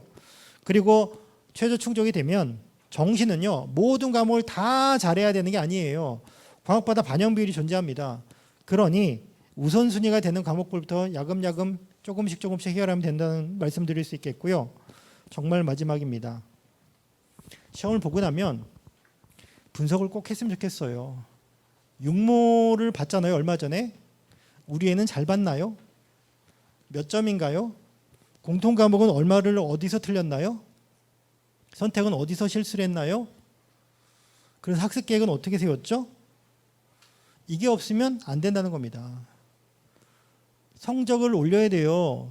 최저를 충족해야 되고 등급을 올리려면 그러면 성적을 올리는 방법은 뭘까요? 성적 올리는 방법은 뭐죠? 공부해야 되겠죠. 그렇죠? 성적을 올리는 방법은 간단합니다. 틀린 걸 맞아야 돼요. 맞잖아요. 열심히 하는 거 당연한 거고요. 공부하는 거 맞는데요. 어떻게 해야 되느냐가 중요한 거잖아요. 그렇죠? 틀린 걸 맞아야 돼요. 그럼 제일 먼저 해야 될 게 뭡니까? 틀린 걸 쳐다봐야죠. 뭘 틀렸는지 봐야죠. 아는데 틀린 건지 모르는데 틀린 건지 시험 범위가 어그러져 틀린 건지 봐야죠. 내가 점수를 올릴 수 있는 가장 첫 번째 포인트가 되는 게 어디입니까? 내가 아는데 틀린 게 첫 번째 포인트예요. 그게 만약에 6점이라면 내가 다음 시간에 최대 올릴 수 있는 점수는 6점이에요. 가시권에 있는 점수는 6점이에요. 현재 6등급인데 난 1등급 하겠대요. 해요. 할 수 있겠죠. 그렇죠. 구모에 안 되면 뭐 내년 수능에라도 되겠죠. 근데 우리가 필요한 건 당장이잖아요. 그러니 그런 막연한 것 말고 내가 이번에 그 안에 틀린 6점이 올라가면 다 어느 정도 등급이 되는지가 그게 1차적인 목표가 되는 겁니다. 그래서 야금야금 수능 체제를 충족하고 그러면서 정시까지 생각하는 게 마땅한 거죠. 우린 타이머가 눌러져 있는 상태예요. 11월 17일 모든 애들이 가서 한 시험장에서 봐야 되는 겁니다. 그때까지 그 시간을 쪼개서 공부를 해야 되는 것이고 1시간 공부할 때 하루만큼 2시간만큼의 효율이 나타나는 게 지금의 목적이에요. 맥시멈 공부할 수 있는 양은 정해져 있어요. 최대 그만큼 모든 애들한테 다 똑같아요. 중요한 거는 뭐냐면 아무리 밤을 새고 잠을 자지 않더라도 정해져 있는 양이에요. 그 안에서 공부를 하는 겁니다. 그러니 나한테 필요한 양만큼 나한테 필요한 방향만큼 효율적으로 쓰는 게 맞는 거잖아요. 내가 처음 배우는 그 과목을 가지고 모르는데 틀린 부분만 가지고 계속해서 합니다. 이거는 잘못하면 시간 낭비가 될 수도 있다는 겁니다. 물론 1학년이면 그렇게 해도 돼요. 근데 지금 우리는 오늘이 6월 18일입니다. 7, 8, 9, 10, 11. 딱 11월 17일 날 5개월 후에 수능을 봐요. 5개월 동안 국, 수, 영, 탐 4개를 해야 되는 겁니다. 그렇죠? 그러니 나눠보세요. 그걸 네 과목으로. 그러면 한 과목당 투입되는 시간이 정해져 있죠. 네, 얼마입니까? 5주예요, 5주. 5주마다 한 과목씩 끝내는 거예요. 한 영역씩입니다. 그렇죠? 5주입니다, 5주. 그럼 수학은 몇 과목 있죠? 수원, 수투, 미적 있죠? 세 과목이죠? 네. 그럼 얼마만큼씩이죠? 10일마다 하나씩 끝내는 거예요. 산술적으로는 이렇습니다. 그런데 이걸 가지고 열심히만 공부 기계가 되라고 얘기하는 게 아닙니다.